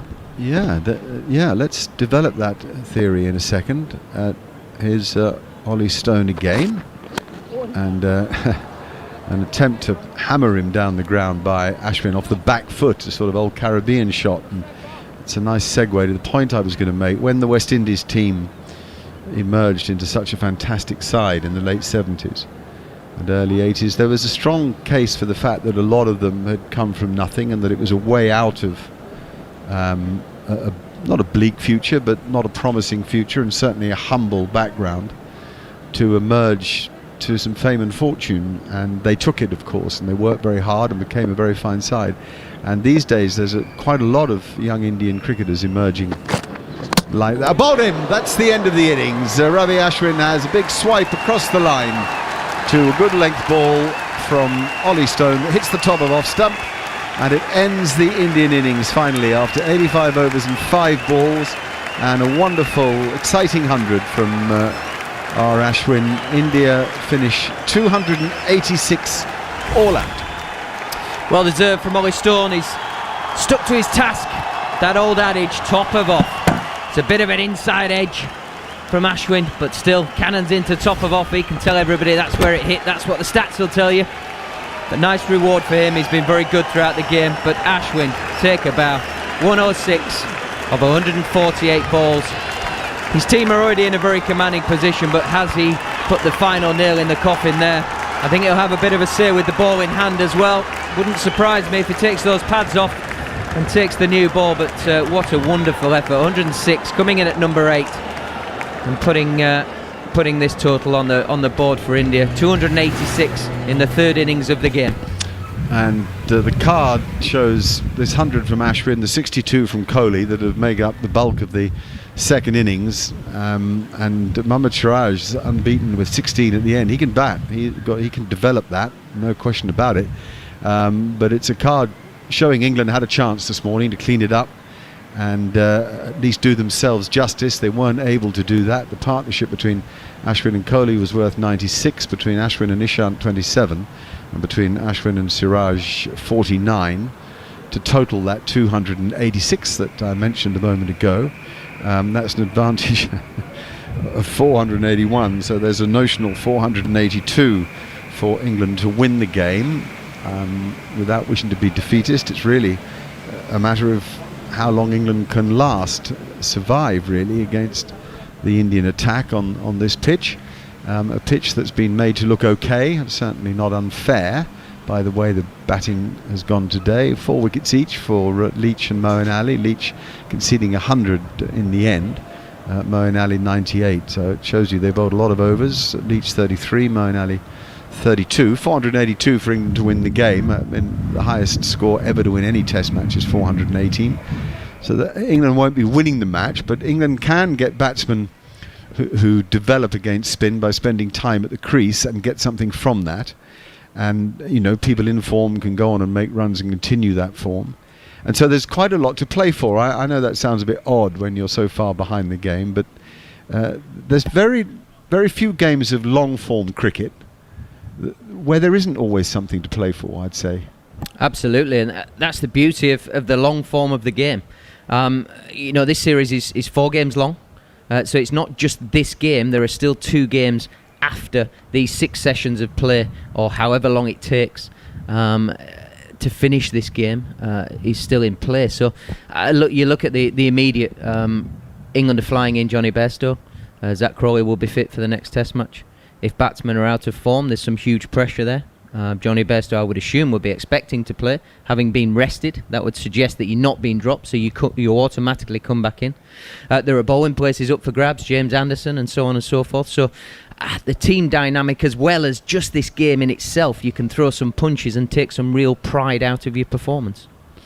I'd like to ask you a little bit about Moeen Ali, who hasn't played any long-form cricket for a long time, and has taken a lot of wickets in this match. He's done fine, really, but amongst the good stuff are a lot of bad balls, and I just wondered whether he sort of slightly remodelled his action to be a little more chest on and a little higher consistently, and get more body in his follow through and all that sort of thing with Saqlain, I think, and it seems to me that since then he hasn't been quite as consistent. Yes, he's turned the ball more for sure, but he hasn't seemed quite as consistent. Is there anything in that, or is it just time and practice for consistency? I think it's a bit of all of the above, but also I think Moeen still at times, and you listen to him talk about his bowling, sometimes still talks like he's a batter that bowls, as opposed to, as far as I see him, he's England's frontline spinner, he's England's main spinner. But he sometimes bowls, and he doesn't always put the same consequence on his spells and the overall picture of his figures that maybe just an out-and-out spinner might do. Very few of his balls curve away. The great English spinners, off spinners I'm talking here, Jim Laker and Graham Swan stand out, but then there's others like Fred Titmus, and you sort of think of them, I'm doing this and you can't see me, but sideways on, standing tall, pivoting, and it must be harder from front on to pivot and really release your right side. Yeah, I think for me the misconception of a pivot is it's something that you run up and do. Pivot for me is a consequence of the force going through your body. You have to pivot because your knee will snap in half, basically. But I think Moeen is trying to get his shoulders working over the top of each other instead of around itself. So when you come around yourself, your arm generally drops a little bit. You can cross your feet over, so your left foot can be a long way in front of your right foot crossed over, and you can come around, which adds the drift. But I would say the modern way of thinking now is if you can get your shoulders working over the top and you get your wrist position and the revolutions bang on, you will still get a little bit of drift out, but you'll get more spin and bounce back into the surface. It's got to spin more if you're chucking it out there as opposed to bowling it out there over the top. Yeah, fascinating. Very much a conversation for the purists. So let's loosen it off and open it to a wider brief. This pitch has offered plenty to spinners and a little bit to seamers, particularly when later in the game, because of the uneven bounce. What I've liked about the cricket in this match, though it's gone India's way, not England's, but I liked it in the last match too, is that we've seen a lot of the game of cricket, a lot of the aspects of it: front foot play, back foot play for batsmen, success for swing bowlers, success for spin bowlers, wicket keeping, catching. A mixture of some brilliant catches and the odd mistake.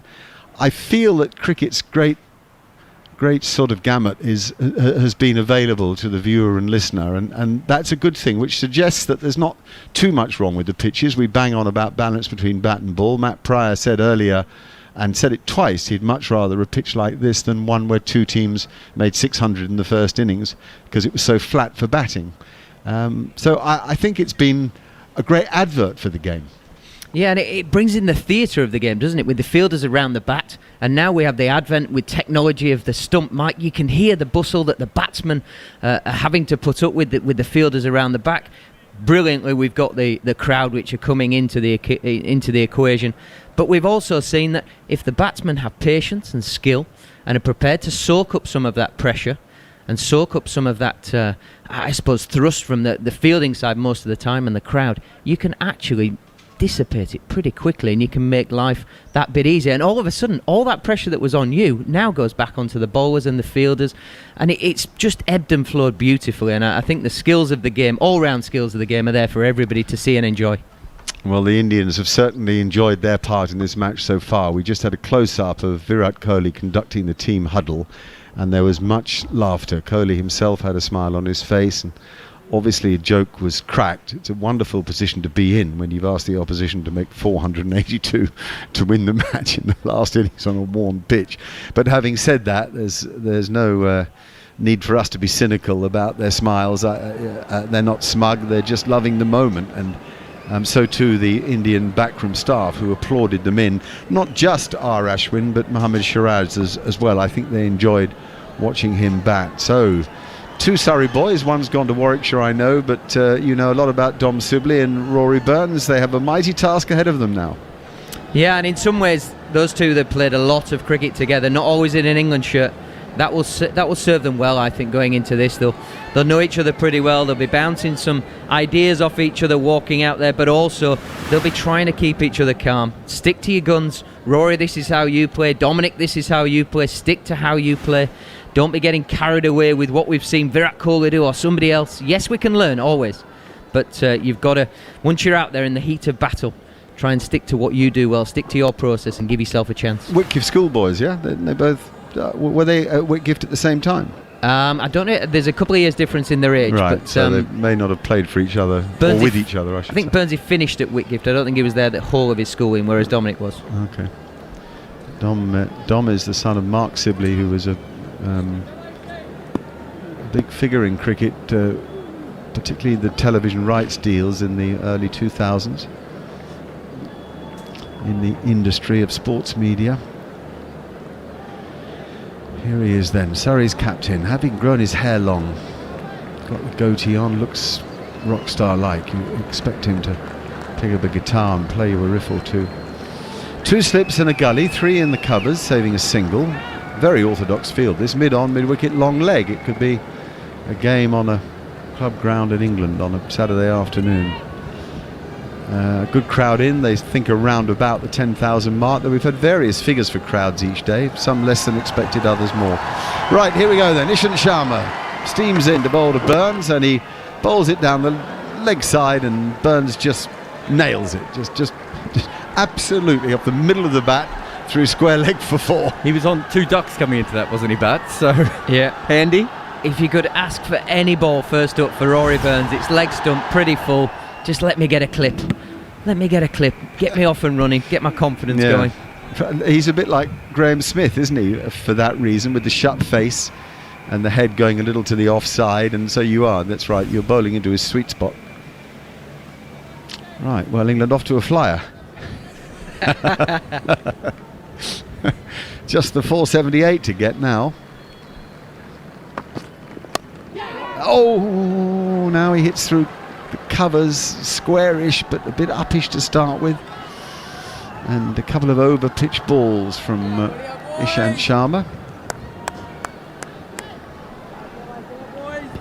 Just a tiny bit of movement away from the bat there for Burns. Well, the other problem is that if he bowls into that area, it's where the footmarks are, so even for a seamer you'll get that not just inconsistent bounce, but you'll get inconsistent pace, and so you can get at the ball a bit early sometimes, and it can pop up in the air. I've certainly seen it happen. You just need to be aware of that, I think. Anyway, no changes to the field, still the 2 in a gully. Ishant Sharma again, and that's straighter and better and just a bit back of a length, and it goes out on the offside. I don't know whether Burns hit that or whether it hit his thigh pad. But he made much more of a thud than the nice sound of willow on leather. I think it just squared him up a fraction and possibly hit him on his left leg as he was looking to hit the ball. But the field, some would be asking, well, why have you got a cover now when you've got so many runs? I actually see it as a catching position for exactly what you were saying, Mark, that the rough out there will mean the ball will stop in there. So if you're having a drive, if there's a big open space, go for it. As soon as there's a cover there, you've got to be right on the button. Ishant again with his surprisingly short strides for a tall man. He doesn't overrun the crease at all, and that's down the leg side and just clipped something, probably pad, and the diving Rishabh Pant saved leg buys. Television are just showing Burns' LBW to Ishant in the first innings for no score. I thought he was a bit unlucky. A lot of umpires would give that not out because of the angles, and if India had reviewed it, it showed it was just clipping the top of leg stump and wouldn't have been given out on review. But Burns was the one who reviewed it, and because he'd been given out, umpire's call stood.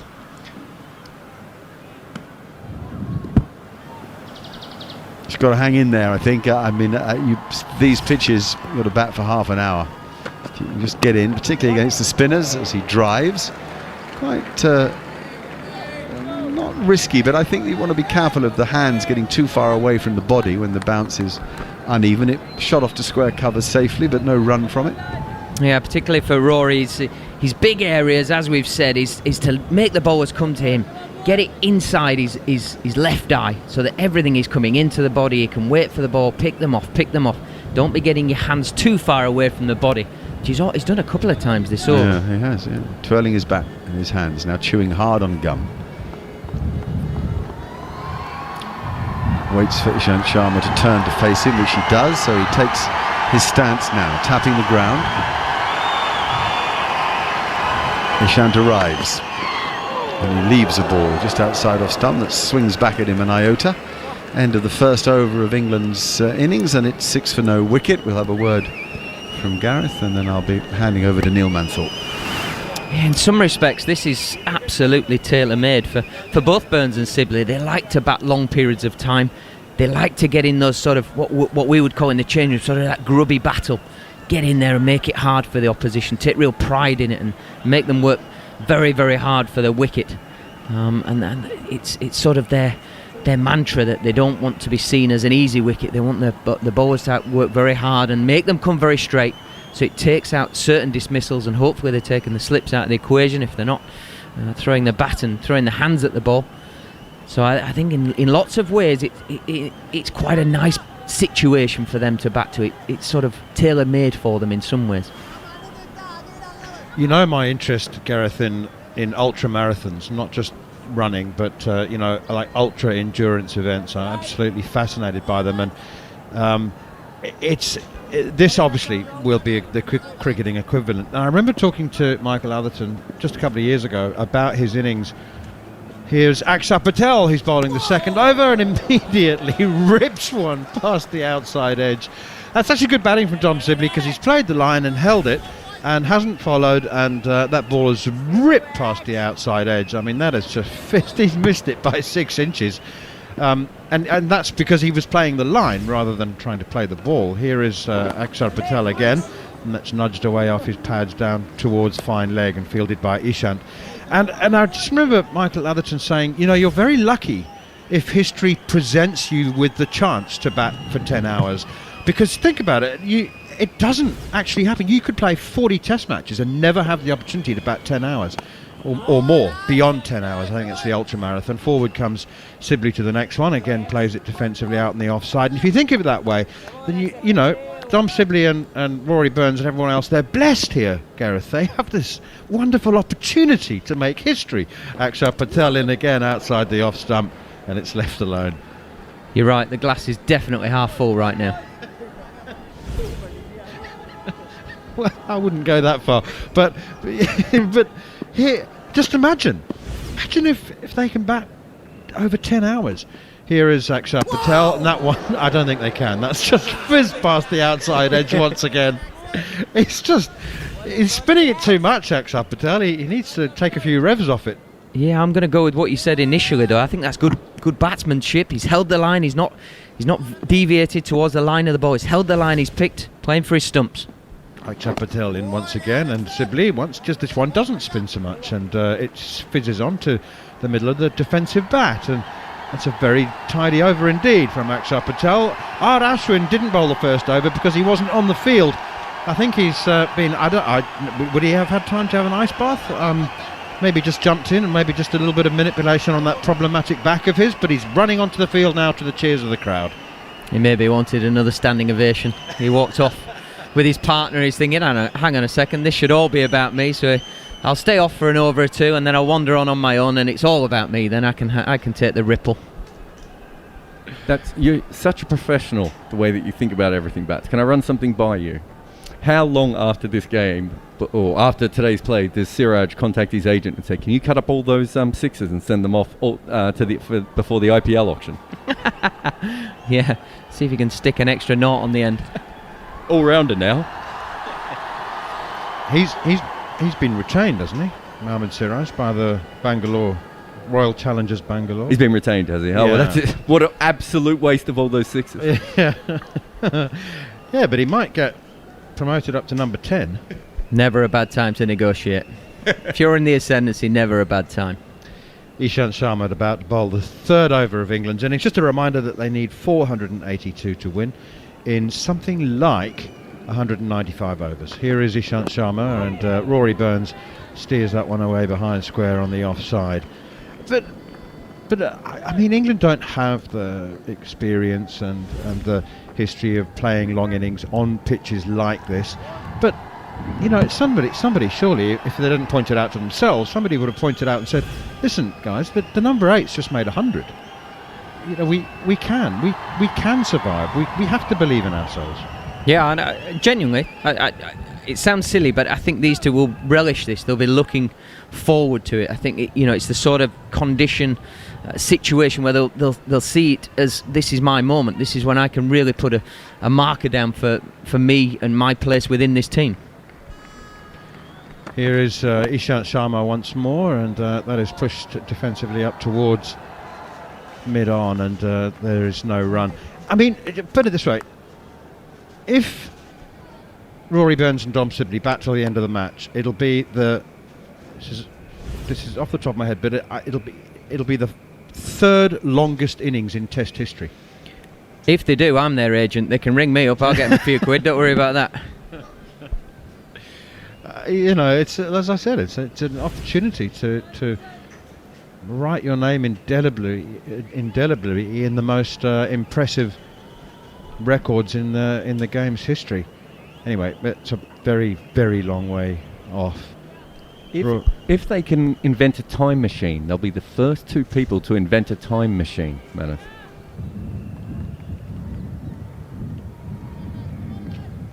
Say that again, Jared. Here is Ishant. Up to the crease now, bowls.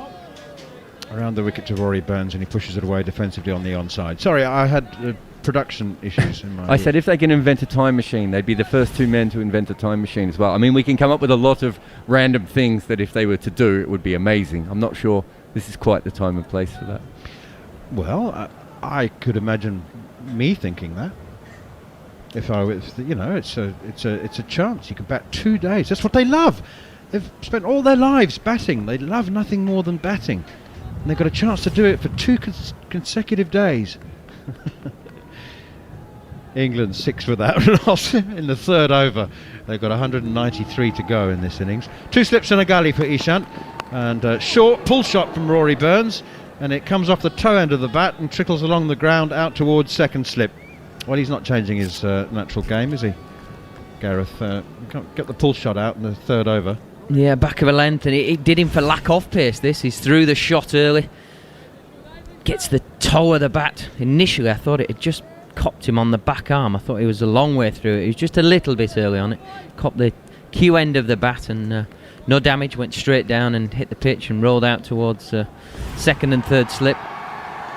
But those are the difficulties of batting now on a last day. Everything's going to come off at different paces.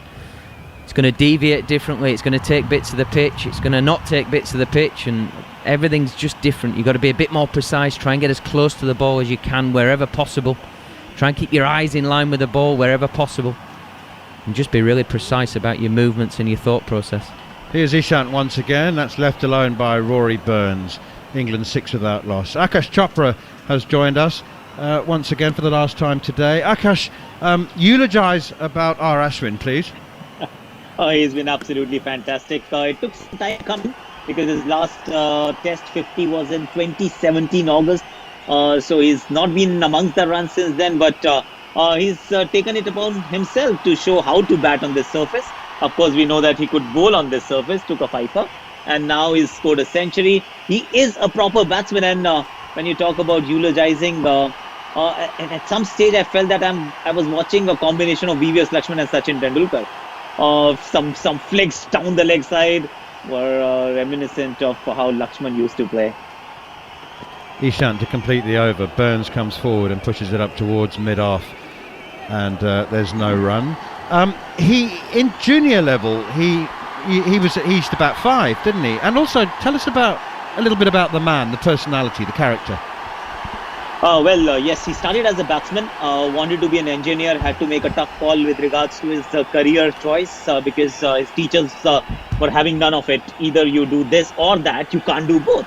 But he decided that he would finish his education and will also invest enough time to become a cricketer that he is now.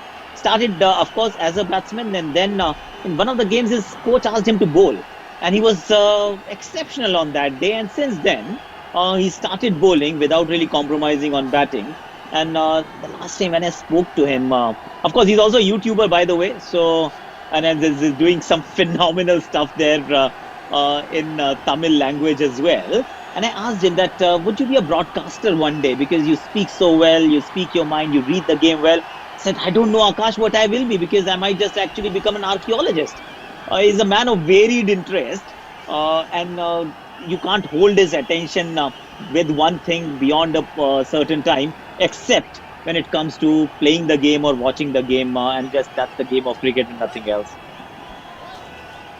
Is he aware of his place in history, and I think it means a lot to him? He is. I think he is. He knows what he's done. Here is Ashwin, and he's into the attack, and the first delivery fizzes past the outside edge of Sibley's bat into the gloves of Rishabh Pant, and they think about appealing. There was certainly a great deal of excitement. The DRS timer is counting down in 4, 3, 2, 1. They're not going to review it, but there was just excitement because it beat the outside edge. Once again, Sibley playing the line. 3 men round the bat, and Ashwin is in again, and this is flicked away off his pads past Ishant down towards the deep backward square leg boundary. They're fielded by Akshar Patel, and they go through for 2. Darren Goff has joined us for the next half an hour. Hello everyone. Chase is on, isn't it? Started well, England. Burns is trying to be positive. It's a big innings for him, actually. Unfortunately, if he fails to get some runs in this innings, I can see a change coming at the top of the order.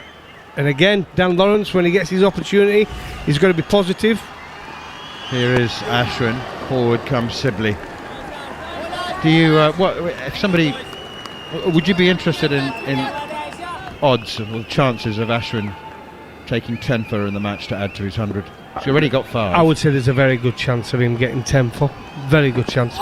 Ashwin in, keeps low, hits Sibley on the pads. May have been an inside edge, otherwise I fancy there would have been a loud shout for LB. But saying that, I fancy both Indian spinners. Well, they've got 3, haven't they? But I think Akshar Patel, I thought bowled beautiful in the first innings. The pacey balls, we've already started well today, and Ashwin, I think both of them are excellent. Here is Ashwin once more, and he goes right back onto his stumps here, Dom Sibley. That's not something that you want to do too regularly. You need to be absolutely certain of the length if you're playing back to our Ashwin, and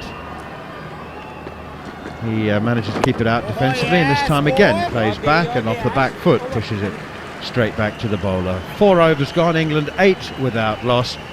Must say, Akash Chopra, this test match has been as one-sided as the first was in England's favour, and yet it's compelling. It's normally a one-sided game isn't a good game, but these two have been gripping.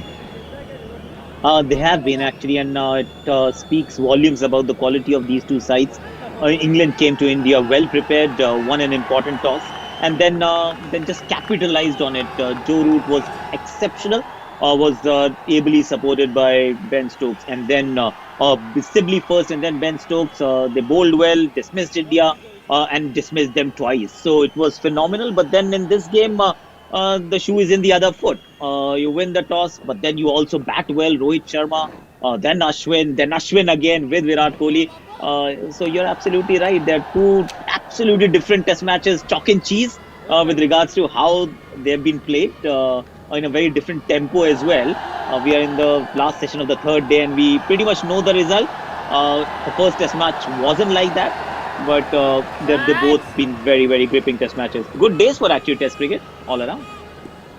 Oh yeah, absolutely. Akshar Patel is back into the attack, and first delivery, Burns pushes defensively straight back to the bowler. And he's coming over the wicket. I think, is this the first time? I think he's mainly bowled an attacking line, hasn't he, from round the wicket. He's coming over, trying to get ball into the footholes, make it difficult for the left-handed. 4 men round the bat, 3 on the leg side, and that's turned off his pads, past short leg down towards deep backward square, and they go through for an easy single, and Rory Burns moves on to 7. Dom Sibley has 2. England are 9 without loss. They need 482. That's a nominal target, really, in around 195 overs. 482 in 195 overs. If England batted 195 overs, Goffey, would they get 480? I don't think they would they? No, I don't think they would. No. So even if they bat the time, I think the scoring rate would probably be a little too high. The first session today got me wickets falling and over 100 runs scored. Yeah. Here is Akshar Patel once more. Forward comes Sibley again, and there's no run. Just a reminder that England bowled India out eventually for 286, having reduced them to 86 for 5. They made 286, so 200 runs for the last 5 wickets. Full and wide enough for Sibley to leave alone outside the off stump here, and England remain 9 without loss. And the story of the day, R. Ashwin's 5th Test century, batting at number 8. He made 106 from 148 balls with 14 fours and a 6. Here is Akshar Patel once more. Sibley forward again, smothers the spin here, and it trickles out towards second slip gully. And after this ball, I'd like you to comment, Akash, if you could, on the feeling that amongst Indians, and you actually, your personal opinion as well, about the satisfaction that you may feel, that you probably should feel, about India scoring runs. Forward comes Sibley again, knocks it out on the onside, no run. But it's not just English supporters, but Test match observers around the world, slating the pitch and saying it was unsuitable for Test cricket and, unplayable and an unfit surface, etc., impossible to bat on, and yet India go out there and show with enormous skill and do score runs. Absolutely. See, it's not the ideal surface, so I'm not going to actually say that this is the kind of surfaces that Test cricket should be played on. But we have to emphasize on the fact that these are extraordinary times. No two Test matches or back-to-back Test matches are played at the same venue. I don't recall any. So it wasn't intentional. So that is something that everybody should understand and just make peace with it. And then it is difficult, but it can be done. You can bat on this surface. If a batsman batting at number 8 on day 3 can show how to bat and score a century, top order batsmen should actually be scoring a lot more. Kohli showed us, Rohit showed us. Of course, it's not easy. An out ball is going to jump, kick, get you out. But then you can survive and eventually thrive if you have the temperament, the skill, and also the will to survive, because you will be beaten. There will be balls that'll be unplayable. But that also happens sometimes on a seeming surface, doesn't it? Very well said, sir. Very well said. Here is Ashwin into the left-handed Burns outside the off stump, and it's left alone. And Virat Kohli's really getting the crowd going now. I likened him to sort of an athlete, like a long jumper or a triple jumper, even a high jumper who clap rhythmically to get the crowd going, get their competitive juices flowing. Ashwin into Burns again, comes forward and pushes it straight back to the bowler. He's been whistling as well, hasn't he? Getting them fired up. I actually disagree with Akash there when he said about back-to-back tests. We did it in England, didn't we? Played 3 on the same ground. No. That's spinning past the outside edge, fizzing out towards backward point. I remember Steve Elworthy, the ECB's director of special events. Not this year. We played Old Trafford 2 tests back-to-back. No. Back-to-back at the Rose Bowl. No, because he said he didn't want the first 2 at the same venue. So it was always Rose Bowl, Old Trafford. 2 at the second venue. Yeah, it still were back-to-back though, wasn't it? Not the first 2 though. Yeah. Yes. So, but the second and third. Okay. But back-to-back tests. Yeah. Okay. 10 without loss. Here's Ashwin in once again. Sibley forward gets an inside edge, and it just was in the air. It went between Silly over to short leg and leg slip. That was in the air at catchable height as well. But what I will say is, for India, I think, and I said this last night on a post I put on social media, but they've shown us how to play on these pitches. I think it's been an excellent display of skill from India with bat and ball. England 11 without loss. Here is Ashwin, and that one is driven down the ground by Burns, using his feet very nicely and pushing it down towards the boundary for 4. What a good shot that was. Rory Burns using his feet to Ashwin, full of confidence, coming down. Not the easiest to get to is Ravi Ashwin. Comes down, just trying to plane through the leg side, a little bit of leading edge, but it went and ran away for 4. Such a quick outfield. 2 deliveries earlier, by the way. Rory Burns I think he got an edge to R. Ashwin, and the catch was put down. This time he's pushed away through the mid-wicket region. It's chased by Cheteshwar Pujara, and he slides, he pulls it back 3 or 4 yards and before the mid-wicket boundary. So it was definitely a let-off for Rory Burns. We just had a break in transmission momentarily, but Burns certainly with a life, and well, he's got to cash in and make it count now. England set to 482 for victory. They need another 465, but so far all 10 wickets up to date, all 10 wickets still intact. Another word from Darren Gough, and it'll be Andrew McKenna for the next 20 minutes. Yeah, look, listen, England have got an unreal task really to try and get to this total, but they've started off with positive. They've been positive in their defence and tried to attack when they can. They've got quality bowlers bowling at them, but Burns needs a score. He's 14 not out. Axar Patel's going to continue. Thank you, Goffey. 15 overs still left to be sent down today as Sibley gets one that absolutely rips From outside of his off stump once again, he's coming forward. It goes past the outside edge. So in that last over, Burns got a little feather nick through. I think it went off Rishabh Pant's pad or glove that flew wide of one of the other close infielders. And then the next ball, after they took a single, Sibley had a close shave at short leg. Sibley's pushing forward to this one, safely down on the onside though, and there is no run. 482, the nominal target set by India for England. It's all about batting time. And so far, not without a couple of half chances, England are wicketless. Sibley plays on the onside. There's a bit of a yes-no with Burns, and they decide not to go anywhere. Burns has 14, Sibley 3. England 17 without loss.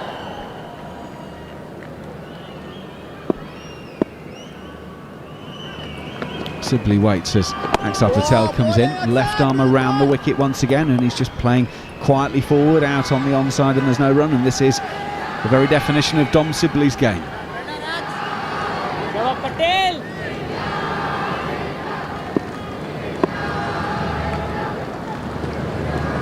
Axar Patel spins himself a couple of catches, comes in, he's bowling in his shades, pushed into the offside by Dom Sibley, and there's no run. Yeah, we've definitely been in the dressing room when we've been in this situation. I've been there before, and it is, you've got to have a game plan. It's about being positive in defence without being reckless, and I think we've seen that from England. I've been really impressed by the way these two are going about it at this moment in time.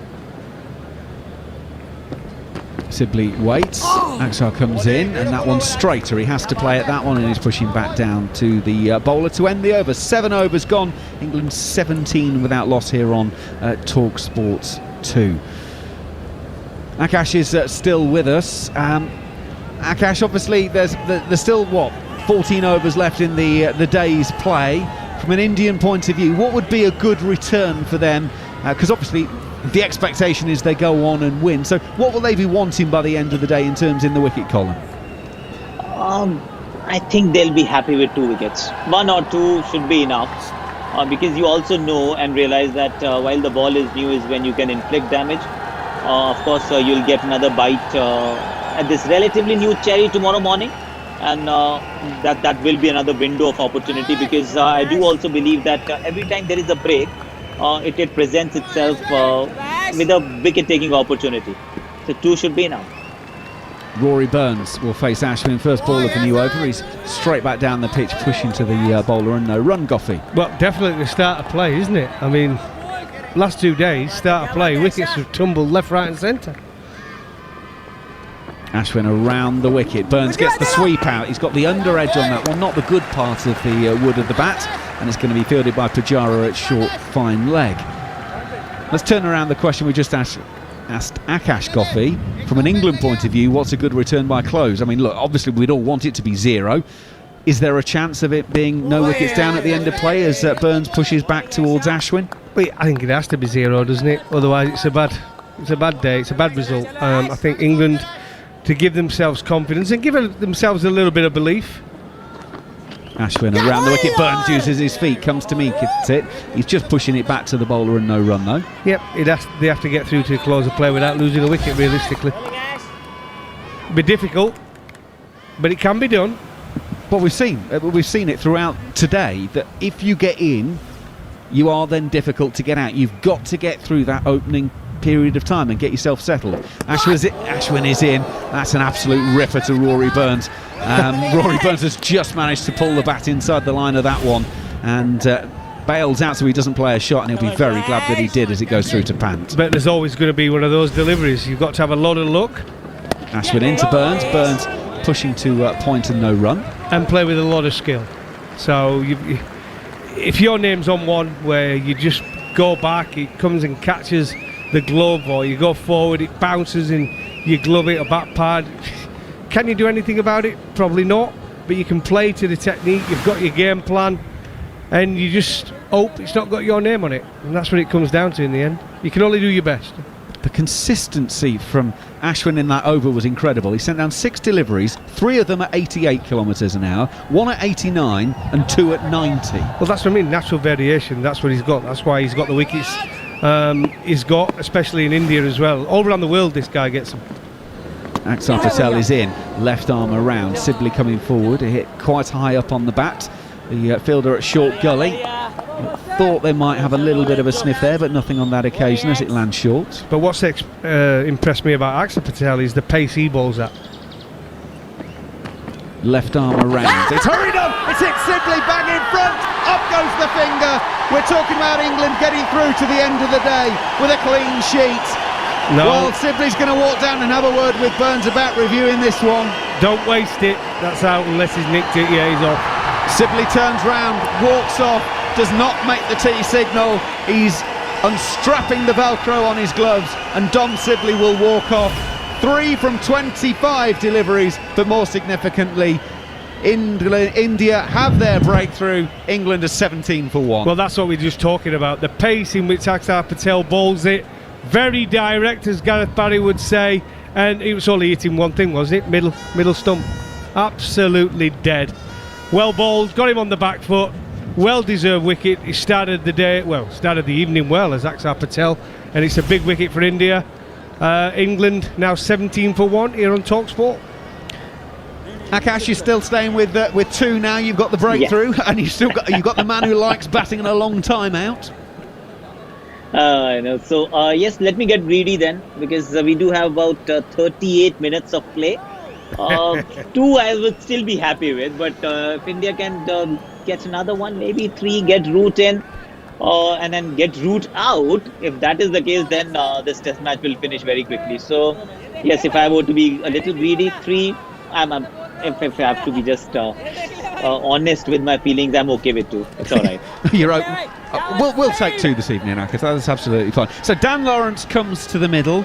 He made 9 in the first innings, caught by Shubman Gill off the bowling of Ashwin, and he's going to have an awful lot of company around the bat as he takes guard. There's a lot of laughing and joking going on. Ajinkya Rahane is sharing a joke with someone standing at slip, and Lawrence has taken guard, now walks away to square leg, and now settles back in. 2 slips, silly point in place as Akshar goes and gets in the quicker one. It hurries on through Lawrence, only just misses the stumps. Rishabh Pant breaks the stumps just in case he's gone a little bit of a walk around. Very nearly 2 in 2. Well, it's exactly the same delivery. Pushed it through quicker. Dan Lawrence is another player who likes to play it off the back foot. Akshar Patel is coming left arm around the wicket, and Dan Lawrence has played inside that one, I think. It's beaten the outside edge of his bat. As we welcome TalkSport listeners joining us here on TalkSport 2, there is plenty happening. England have just lost their first wicket, and they've almost lost their second twice in the next 2 deliveries, Darren Gough. Well, a new batsman comes to the crease and look what happens. I mean, we've seen the ball turning and bouncing, but soon as a new batsman comes in... Akshar Patel, left arm around Dan Lawrence. He's playing this ball, he's turning, getting chest on as if he's playing it to mid-wicket, and his shoelaces are tight together at the minute. He needs to undo them. He doesn't look. It's his style. If that's what works for him, then fair enough. But he does not look the most comfortable at the moment. He's playing off the back foot to this from Akshar Patel. That is the end of the over, and England are 17 for 1 after 9 overs here on TalkSport 2. Akash, look, it's a fabulous start. You've made the breakthrough, but Lawrence there at the moment, I'm not entirely sure he really knows how to play Akshar Patel. See, I like Dan Lawrence. Let me be honest. I've liked what I've seen of him, especially in Sri Lanka, even in the first innings. He knows how to play spin, but unfortunately on a surface like this with Akshar Patel's pace and the height that he's delivering the balls from, and every time the ball lands, you see a puff of dust coming out. It is difficult. You need not just a slice, but a lot of luck to survive. So initially it's going to be tough, but if he manages to just scrape through the first phase, it does get easier. Akash Chopra, the former India batsman, part of the commentary team on TalkSport 2 as we watch Ashwin start a new over, and that has bounced on Rory Burns. He was trying to force off the back foot, misses it, it goes through to Rishabh Pant, and there's no run. Well, everyone's a winner at the minute. Looks like getting a wicket every single ball. The Indian spinners, they've got their act together. In goes Ashwin. And this is pitching round about leg stump. Burns is trying to play it on the onside. It grips on the surface, straightens up, takes him on the body, and there's no run. Yeah, Akash saying he'd be happy with 2 wickets at the end of the day. I tell you what, right now, so would I be. It looks like being a whole lot more. Ashwin in, Burns turns on the onside, thinks about a single. He might want to get down the non-strikers end, but Dan Lawrence doesn't want to leave that. He's staying put at the moment. England stays 17 for 1. Yeah, it was definitely a test of his technique. Ashwin to Lawrence in the first innings. Around the wicket is Ashwin. It's fired down the leg side that occasion. Burns has got something on that. It will go down to the fine leg boundary, and it will be 4 to the total. And the umpire signals the 4 and gives it as 4 runs. So Burns did indeed get a touch with the face of the bat on that one. So he's got 18 out of the total of 21 for England. And Rory Burns has a boundary, but just that quicker one, it needed a touch just to help it on its way. Well, it did indeed, and I've said it a few times now, but I think with Rory Burns, I think under a little bit of pressure to get a score under his name, has come out and he's trying to be positive, isn't he? He can't come running down and hit him over the top. That's not his game, but he's trying to be positive. He's trying to find a way to play. Ashwin goes in. Burns is using his feet on this occasion, leaving the crease. Pushes up to mid-on, and there is no run. You hear Rishabh Pant get excited. Little ho-ho-ho. He enjoyed that one. Burns using his feet. Well, he's got great body language, Rishabh Pant. Great energy. Final ball of the Ashwin over. Rory Burns goes down on one knee and sweeps, hits it well, gets it away through backward square leg, and he has another boundary to his name. He goes to 22. England go to 25 for 1 after 10 overs. Of course, all the action is live on TalkSport 2. The best way to follow it is get the TalkSport app, of course. You can simply swipe left and choose which station you want to listen to. Go between TalkSport and TalkSport 2. Get it downloaded. You'll have all the choice, whether you want the cricket or the mainstream programming over on TalkSport.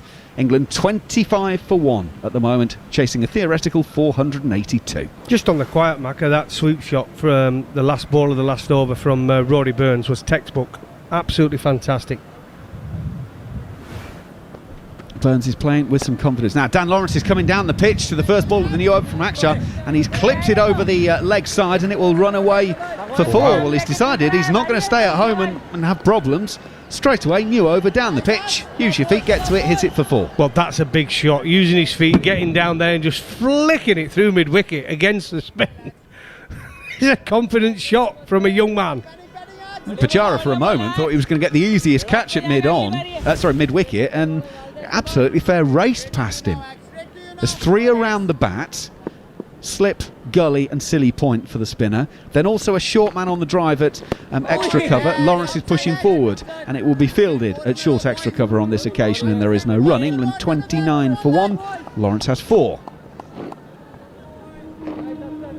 There is a point, mid-off, mid-on, mid-wicket and short fine leg as well. As Akshar Patel comes in, left arm around. Lawrence is going to use his feet again and flip it over the leg side. Shot of confidence, and for the second time in the over, he's put it away for 4 through wide-ish mid-wicket. It's 33 for 1. Well, for those who haven't seen him play before, Dan Lawrence, this is definitely his side of the pitch he likes to score off. He actually got nowhere near the pitch of that. A very, very Irish shot, but middle of the bat, over mid-wicket, and away for 4. He's taken that from probably another set of stumps outside of off stump and put it over mid-wicket. No fielders there, Macca. Well, he's brave, I'll give him that. Against the spin, deep in the crease on this occasion, off the back foot, pushing into the offside. I mean, I can think of an awful lot of players of yesteryear who are saying, hang on a minute, you're trying to bat out and save a test match. But different rules for different approaches, I guess. No, they only say that if you get out. This is true. Lawrence gets one on this occasion that turns and bounces past the outside edge of his bat. He's played the line, played well inside it. It's through to Pant, no run. If he keeps doing that and he gets to 100, we'll be talking about what a brilliant innings it is. And took the attack to Indians bowlers. If he gets out, it'll be a different conversation. Well, indeed. The margin between success and failure is a very small one. Akshar Patel, final ball of his 5th over, and he's got one to stand up and turn and bounce, and it goes past the outside edge of Dan Lawrence's bat, and that is 11 overs sent down in this English second innings.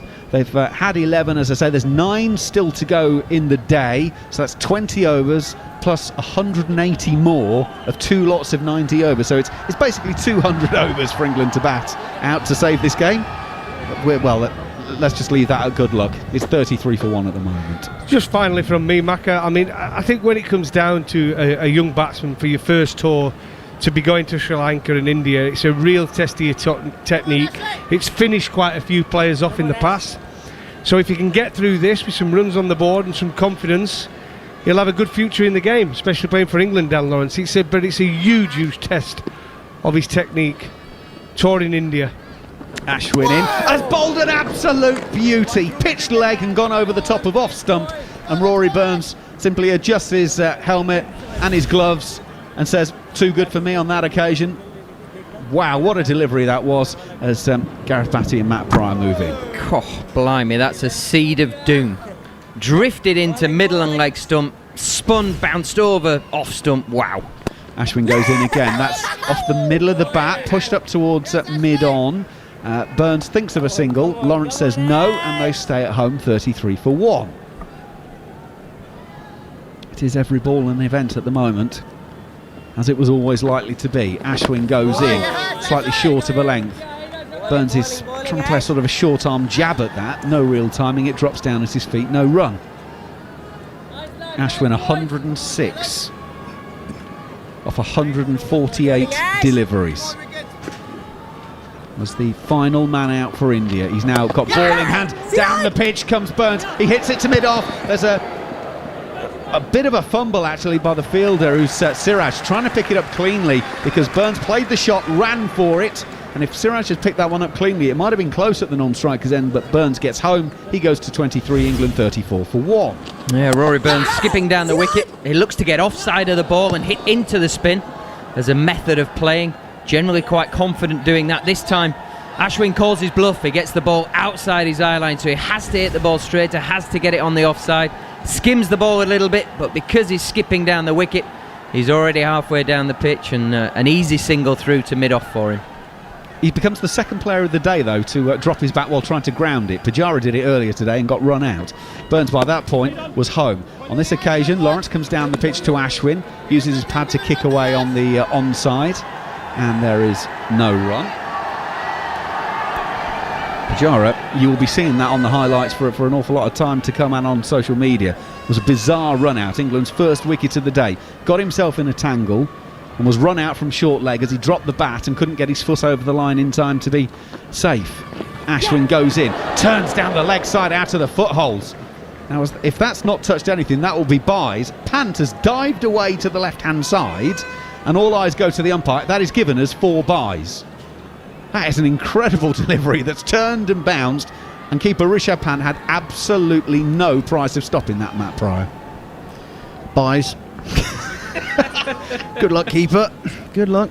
You know what? I honestly think we'll see, and this is not a slight on Rishabh Pant's ability as a wicketkeeper at all, but I think we'll see just how an incredible job Ben Foakes did in that innings, because this is a treacherous wicket to be keeping on. And things like that, you know. I just remember a couple of takes. Ben Foakes one-handed stood up down the leg side, offside. Real challenge. I've seen it suggested there should be another category in extras, maybe under sundries or something like that, because how is the wicketkeeper realistically supposed to stop that? I don't know, maybe that's something for another time. Anyway, Mark Nicholas is going to take you through to the close of play with England 38 for 1. Actually, I'm not. I'm going to split it with the great Manthorpe. Just thought the audience, all those Manthorpe fans should know that he's coming soon. As Burns plays from the crease, defends with a very straight bat. And other than that weird ball in the previous over, I'm not sure played down nicely by Burns. There's a few oohs and ahs, but that bounced quite dramatically on him and he knocked it down to short leg. That's a great skill to do that. You see how, well, you can't see, what am I talking about? I can see. I can assure you it bounced sort of almost, I don't know, midriff height, and he knocked it down, so he didn't pop it up for a catch. And now he sweeps hard, does Burns. There's a man back there. I had thought that the pitch was, in the last couple of hours, was a little more docile than perhaps yesterday it was at its most spiteful. But we've seen the odd ball behave pretty wickedly here, as Dan Lawrence has got to be very careful of working the ball to the leg side off both front and back foot too often here. He's really got to think in a straight line down the ground as much as he can, and he goes forward, and the ball hits inside edge. His bat's at a slight angle. His grip is very strong, particularly his top hand, and his face shut, which does mean that naturally he goes leg side. That inside edge is onto pad and safely out onto the leg side. Akshay Patel now, and down the pitch he comes, again shutting that face, but the ball goes safely to mid-off. It's all a natural instinct of his to push the ball leg side. You have to watch it so closely when you're playing spin. Akshay Patel again, and this time he drives with hands away from the body, gets an inside edge to square leg for a single. Or has he been sent back? No, he gets a single from it, and he's living dangerously, Matt. Yeah, pick up on a point Goffey made. If he goes on and gets 100, we'll all be saying what fantastic innings, taking initiative, playing to his strengths. But if he gets out, we'll all be saying that's pretty poor batting, because he's playing across the line, trying to work the left arm spinner. Really, you should be looking to play with the spin and hit it on the offside, but actually he's sort of running down and trying to clip it through mid-wicket, which is of course a strength of his. But one thing I will say is, at least he's made a decision. He doesn't want to just sit in and sort of die in the hole. He's going to try and do something. He wants to be proactive, and you have to give him credit for that. 40 for 1. England asked to score 482. But, well, they weren't asked to score. They bowled India out. It gave themselves the chance to score. Whoa, wow, what about that? That ball from Ashwin bowling round the wicket, pitching on leg stump but going the other way. Might have been the Karim, and Lawrence got in a tangle, but somehow got it to gully, not slip. And there's no gully in place. Good stop by Ajinkya Rahane, diving to his right, quickly up to look for the run out. Now down the wicket comes Lawrence. Tries to work that one leg side, but it goes to mid-off for no run. Every ball a little story of its own here. We're into the 14th over, so England have done all right just to lose the one wicket, soaking it up. Ashwin again, and that's nicely played. That's the best defensive stroke that he's played, actually. Nicely lined up, a good forward stride, bat in front of pad and dead straight. Didn't look like any ball would get past that. Aerial view of the pitch shows us the ends are now roughed everywhere. Very difficult to play the ball as Lawrence pulls out. Ashwin was into his delivery stride, and Lawrence was disturbed by something or felt uncomfortable, so he reorganises himself, re-velcros the gloves, gets ready now, lifts the bat, and here's Ashwin, still round the wicket at him. He sweeps off a very full ball, doesn't really get it. Quite hard to sweep that full length, but it ends up in mid-wicket's hand somehow. It must have bounced off short leg, I think. Cap number 697, the 697th person to play for England, and that's marked on his shirt by the England badge. Television keeps switching us to Chris Silverwood and the national selector Ed Smith, who both look incredibly well, suntanned. So much to talk about with the matches to come. Ashwin again, down comes Lawrence and gives it a good spank over long on. Wow, that's a fabulous strike, miles back it's gone, and that shows the confidence in the young man. Superb shot. Yeah, confidence, that's name of the game for Lawrence. He skipped down the wicket, got just a fraction offside of the ball, so taking the outside edge out of it. Full flourish of the bat, gets to the pitch, up and over long on. Wonderful shot, great for the confidence for Dan Lawrence. He's looking very positive here. What about the movement in the shot? Free swing. The way he used the body as he goes forward and defends this time. That really was something. Almost like a golfer hitting through the ball. So England going well here, 46 for 1. Yeah, as I was saying, Lawrence has come out with an intent. He's come out to be proactive. He's not just going to sit there and go, oh, I'm just waiting for one with my name on it. You know, and even if we can sit here and dissect his method and playing across the line, if it works and it gets him going, gets him off the mark and gets him running and hitting the middle of the bat most importantly, then kudos to him, fair play, and that was a fantastic shot. Yeah, the one thing I would say, I reckon he's made, because of him looking to go leg side, I reckon he's made Ashwin go around the wicket earlier to try and hold him on the outside edge to make it harder to get into the leg side, as opposed to being over the wicket, where sometimes it's easier to get offside of the ball and manipulate it through there. So I think he's made Ashwin come around the wicket. Burns is taking his guard again, rethinking, because Akshar Patel is going to bowl round the wicket at him. That'll be an angle running across him, and of course if it does spin, it'll spin back at him. That's why there's a short leg and a leg slip. There's also a short mid-wicket to go with an orthodox slip. Akshar bowls now, but it's a bit short, and Burns works it into the leg side. Scoring rate today almost 3.5 and over, and runs per wicket only just under, 10 wickets for about 280 runs, I think. So you'd have to say that batsmen, if the pitch isn't more docile, which it might be for some reason, you'd have to say that batsmen have got an improved understanding of how to bat on it. But that might be tempting fate. Burns 25, Lawrence 15, England 47 for 1. Nicely played by Lawrence, actually stopped at silly point. But he looked comfortable, again, nicely shaped to play offside there. Not too right-shouldered in that forward move. It's a real test, this. Real test of everything. Skill, mind. Now he's back to a ball that's just back of a length and plays it safely onto the onside. And everything happens quickly. Spinners get through their overs quickly. You have to be ready to ignore what's gone before and focus on what's happening now, the present. Akshar Patel again. Oh, what a good delivery. Pitches on, spins away. Just beats his outside edge, because that one didn't spin so much. And another day that'll catch the outside edge. Lovely bowling. Yeah, it's lovely bowling this. Drifting in, pitching about middle and off, spinning past the outside edge. But again, from Lawrence, he's playing straight. He's holding the line of the bat.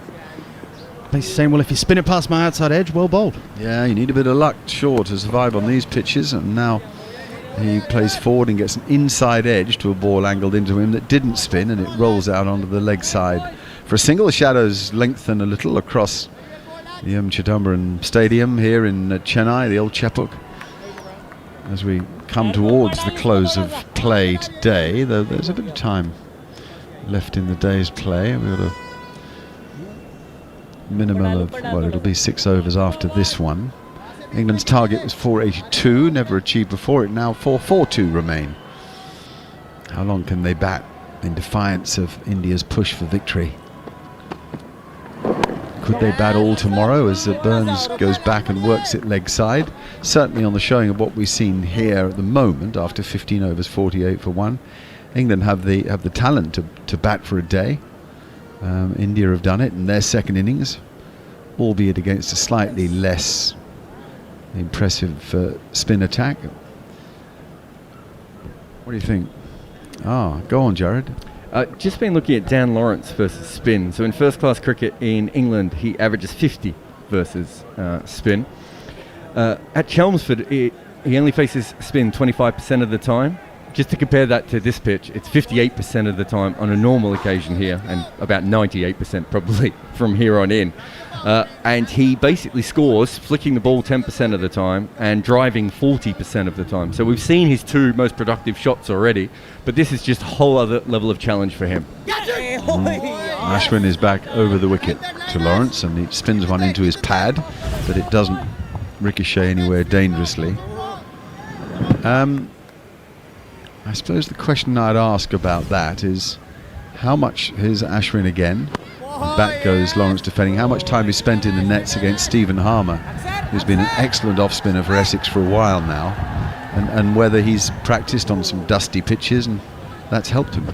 He certainly spent a lot of time with England A as well, but yeah, having Simon Harmer, up until this year anyway, having Simon Harmer around must be a huge help. I'm thinking of Stephen Harmy, our boy.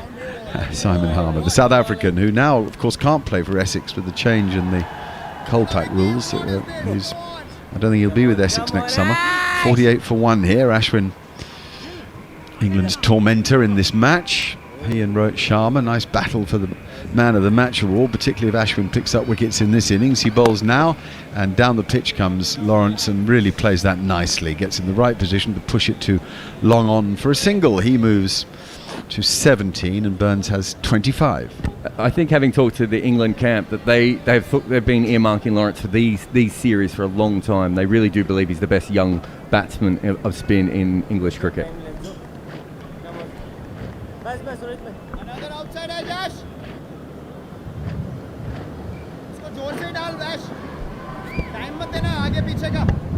शाबाश. Rishabh Pant you can hear perhaps through the stump microphone, the Indian wicketkeeper. Easily played now by Burns, pushing a over pitch ball, almost half volley length I'd say, to Burns, who pushed it to mid-on, but for no run. 3 around the bat, a silly point, a gully and a slip. All waiting,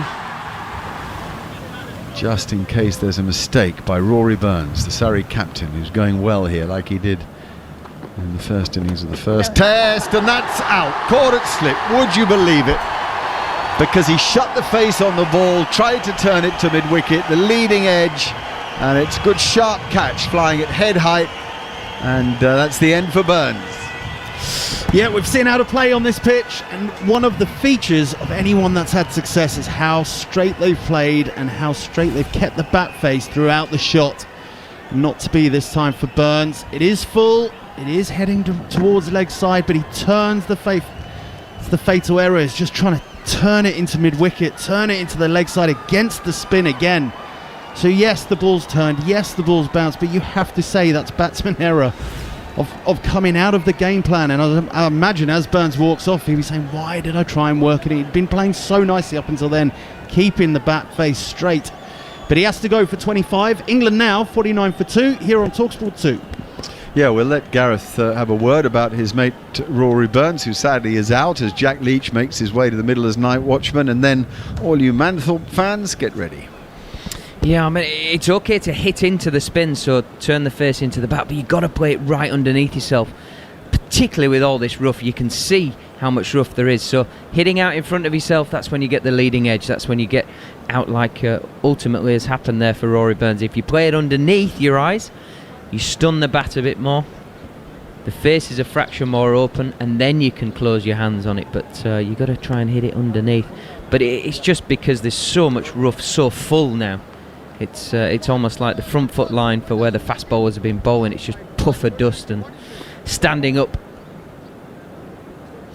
Yeah, I know what he's saying about playing it right under your eyes, but I would be shocked if the England batsman hadn't got around and said, right guys, on this surface there is nothing for trying to whip it through mid-wicket. There is absolutely nothing for trying to, but you have to play straight, hold the face for as long as possible. And again, we saw, Ben Stokes played a similar type of shot last in the first innings, where he tried to work it as well from full. Yes, it's very full. Yes, it's pitching on leg stump, but we've seen so many times how the ball has spun quickly. Back live now, and Akshar Patel as new over begins, and it's pushed away defensively by Dan Lawrence up to mid-on. Well, Jack Leach, just quietly, in his 14th Test match, is averaging almost 17 with the bat. Best remembered, of course, for his one at Headingley in partnership with Ben Stokes. Don't forget his 92 as night watchman against Ireland at Lord's. And he's a good man to have coming in with only 12 minutes to go. Here's Akshar again. That one fizzes past the outside edge. Which was the better innings, 1 or 92? Oh, 1. Surely. They both won Test matches. They both won Test matches, though. England were behind when he made the 90. Yeah, no, that's Akshar Patel in once more. Dan Lawrence, it's a curious quixotic movement that he has. He ends up withdrawing his back leg and ends up, it's an awkward looking defensive technique, but he's just making sure, I suppose, that he's, here is Akshar Patel off the back foot, worked his way through square leg. Matt Pryor will tell me what he's doing with that technique. Yeah, so what he's trying to do is he's trying to clear his left leg, his front foot out the way, so if the ball slides on quickly with the arm, he can access the ball and get his bat to it quick. If you stay very square on, side on, that's when your pads get in the way and you can't get the bat to it, everything happens quickly and you're an LB chance. So he's trying to get that front foot out the way and play with his bat, play the line of the stumps with his bat as much as possible. It doesn't look convincing, does it? I don't think you have to do it quite as much as he does. It looks at times a bit ungainly, but that's the theory behind it. For sure. Leach on strike, and he's got lots of people for company. 3 on the leg side, all within chatting distance. In fact, they had a pack of cards. They could shuffle a little 4-man game of rummy as Akshar Patel is into Jack Leach, and he's turned it to backward square leg, and the night watchman has gone. Akshar Patel with an absolutely classic left arm spinner's delivery has ripped it into Jack Leach, and he tried to control it, he tried to play it down, and it just spun and fizzed and ripped off the bat face to backward short leg. Classic left arm spinner's wicket to get rid of the left arm spinner Jack Leach, and England are 3 down. Beautiful bowling here from Akshar Patel, getting some rewards. Only the 2 wickets in the first innings, but already 2 in the second, driving the ball into their massive rough patches outside Jack Leach's off stump. And with his height, with a bit of overspin on the ball, it bounces and spits at Jack Leach. Not much he can do. Fends it off, but only fends it off to where leg slip was standing awaiting the catch. Beautiful piece of bowling from Akshar Patel. Everything about that just about perfect. Rohit Sharma, the man who didn't have to move, and it's come at him at a comfortable height, comfortable pace. Would it? I assume it would have been Joe Root's call to use a night watchman. There were 12 minutes to go. Is there a guideline? I know it depends on the quality of the batsman and the conditions and everything, but about 15 minutes? 15, 20 minutes. Teams have different protocols, don't they? I think nowadays people talk about it and actually take it out of the hands of the batter and suggest, look, we don't want you in there. Yeah, if I was next in, it would be 40 minutes. As long as possible. I think it's around 20 minutes, 6 overs. Well, Jack Leach will be disappointed. His job as a night watchman is just to protect the captain and get through to the close of play. So, as I said, I'm assuming Joe Root. Well, if he was in a benevolent mood, he might have asked Jack Leach if he fancied doing the job. If he's in a less benevolent mood, he'd say, "Jack, strap him on, get out there." But it is not just because it's not just his call because he's captain. Here is Ashwin, bowls to Dan Lawrence, who uses his feet, gets to the pitch of it and drives it down the wicket towards long on. It's not necessarily the captain's call, it's the next batsman's call. Yeah, I always felt no, it's not the captain's call. It'd be the next batsman's call, really, or a team call, as Bats has said. But I always felt it's a risk, because if the night watchman following the night watchman in is almost more pressure. If you know what I mean, it sort of builds. You've sent the guy out. Now you've got 12 minutes rather than 20, hiding to nothing. There have been a few teams in history who have doubled down and sent in a second night watchman. On a few occasions when they've both been dismissed. Send 2 bowlers out there. I remember the odd occasion when you had 1 over to face and you'd send the night watchman out, and you had Strauss and Cook sort of fighting over who was not going to open the batting. Let the night watchman go and take that 1 over, hopefully. England are 51 for 3. Their nominal target's 482. Here's Ashwin, and forward comes Joe Root to his first delivery. Pushes it out on the onside, off the pad actually, to short leg, fielded by Shubman Gill. Dan Lawrence has 19. Joe Root had to come out anyway after Jack Leach's dismissal. Round about 195 overs remaining when England began their second innings, the 4th of the match, with that target of 482, and they're 51 for 3. Ashwin in again, deep into his crease goes Joe Root, playing it right off middle and leg stump behind square on the leg side, tucking it round the corner for a single to get off the mark. Dan Lawrence has 19. About 6 or 7 minutes to go, so the way the Indian spinners are bowling, 2 overs. Maybe even 3. No, I think Dan Lawrence and Joe Root will make sure that they don't rush through their overs as quickly as they would like to. India deciding just exactly how and in what formation they would like to crowd the batsman. And there was many around the bat as they like now. So slip, short leg, silly point. short mid-on. Here is Ashwin. Bowles hit off the pad again. Big appeal for a catch. Leg slip. Dan Lawrence gives himself not out. Shakes his head. There is the playing conditions of the laws of the game do suggest that a batsman is not allowed to indicate to the umpire that he's not out. But that was just an instinctive. I mean, there was nothing wrong with that, was there? Just shaking his head. Just a natural just shaking reaction. his head. Yeah, no. Don't think there's any dramas whatsoever. It must just be a Ashwin in once more, and Lawrence comes forward and pushes it to that silly or short mid-on position. 52 for 3. If anything, you want to almost con everyone that you have hit it when you know you haven't. Get them to use a review. Give them to use a review, surely. I like you thinking, Matt Pryor. Ashwin in again, and an awkward-looking sweep shot here, which has hit the Shubman Gill hard. Dan Lawrence has played a little flick sweep. It was slightly too full, perhaps, to sweep. It's come off the middle of the bat and crashed into Shubman Gill at short leg. He's run off like a scolded cat, and he's just being asked by his teammates if he's all right. That's fine. It's hit him on the bicep. If you had to pick an area of the body to be hit, you'd go, wouldn't you? You'd go clenched bicep. And he'll have a bruise, but there's nothing that can be too badly damaged, I think, in that area. 52 for 3, 18 overs gone. Would you give up a bicep, Matt, if you had to field at short leg? Oh, you'd rather take it on the helmet, I suppose. Yeah, helmet would be the best bet, I think. Or a shin pad. Just a little stinger, isn't it? It's like a game of paintball, just a little stinger on the arm. He'll be right, he'll get another catch in a minute and it'll all be forgotten. Joe Root's on strike now, which I think will be the penultimate over of the day. Dan Lawrence at the non-striker's end. Joe Root's just marking his guard once again. He'll take his time here. He'll take as much time as he can. He's taking his guard again. Axar Patel's just champing at the bit like a horse in the stalls, waiting to get after his man. Right, slip gully, or two slips really. Silly point, short leg. So Patel in, and he's taken on the pads. They're appealing, they're imploring umpire Nitin Menon to give him out. I thought it was LBW, maybe it was catch behind. Rishabh Pant has caught it.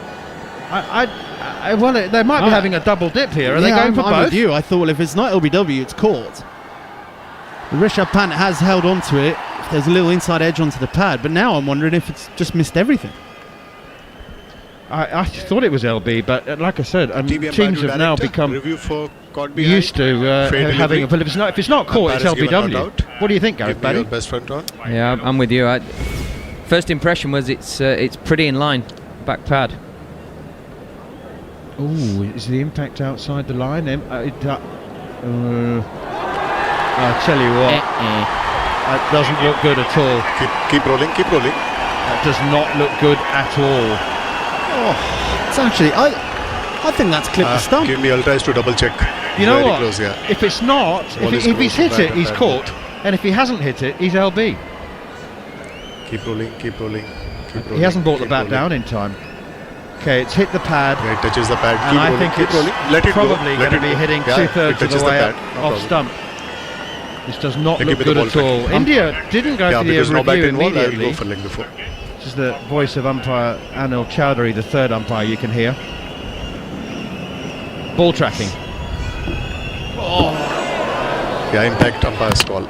It was crashing two-thirds of the way into off stump, but the impact is umpire's call just outside off stump. Just. Wow. That's what you call a life. Amazing from England's point of view, absolutely amazing. If I was the bowler or India, I would be absolutely spitting feathers.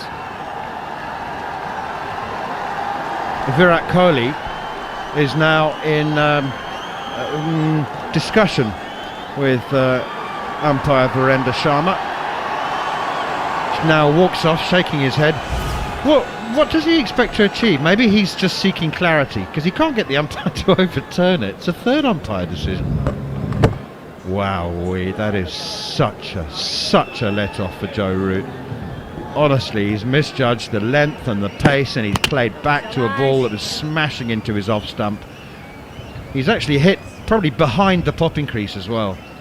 But umpire's call on the impact, which is fractionally outside the off stump. Here is Akshar Patel once more. Forward comes Root, turns it out on the onside.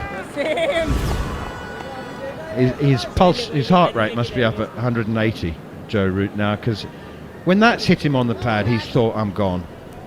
I'm absolutely gone there. And he has a sort of Joe Root cheeky smile on his face as he sees the replay. And another appeal for leg before wicket, as it hits Joe Root on the pad, this time probably heading down the leg side. He did play it very well. The initial, when it hit him, the one that got reviewed, he did play it very well, Joe Root, as if to say, what are you appealing for? Oof. 3 men around on the offside, and that one fizzes past the outside edge. Joe Root, well, he's faced 6 balls, and he's had, and it's been an interesting half dozen. I tell you what, he's 2 massive. Oh, I see that one I said was heading down the leg side. He's actually inside edged it. Just looking at the replay, so that's why the appeal was half-hearted. What a 6 balls Joe Root has faced at the end of day 3.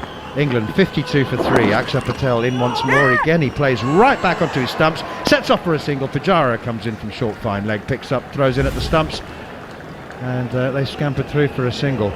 Still, I mean, umpire's call is a subject for much discussion, but boy, that just was such a let-off for Joe Root.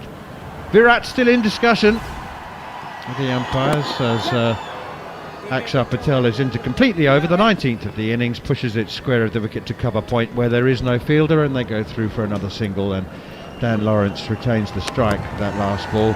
He moves on to 19. Joe Root has 2. No, it was Root who kept the strike, beg your pardon, and England needing 482, 53 for 3. I think that is stumps. It is. And so in fact with the review, it's cost India the opportunity of bowling another over, but that's a lovely touch actually. At the end of the day, both Joe Root and Dan Lawrence walk over to R. Ashwin to congratulate him. They didn't get the opportunity after he was dismissed for 106, and unless they're walking over to congratulate him for the 8 overs that he's bowled this evening, I don't think so. They're just really nice touches of sportsmanship, and Ashwin is receiving the congratulations, as I said, of both batsmen as he makes his way off. Well, what a session of Test cricket that is. For the second time in the day, we've had over 100 runs and 5 wickets fall. England finish on 53 for 3. They face the tallest of mountains on days 4 and 5 in order just to save the Test match. Gareth Baddy, but at least they have Joe Root to resume on the 4th morning. It's been all action cricket again. What a day's cricket. Runs, wickets, you name it, everything. The one thing both sides will be remembering those last 6 balls. Akshar Patel will be thinking, what an over I've just bowled to finish the day's proceedings. He's done inside edge of the bat, he's done outside edge of the bat. Beautiful over. Everything in it, bar the wicket. Just the umpire's call, and England will be trying to put that over to the back of their mind and think we need to clear our thoughts here and just stick to our process, play the line of the ball, and hopefully there isn't one with our name in it, because that was a frightfully good last over of the day from Akshar Patel.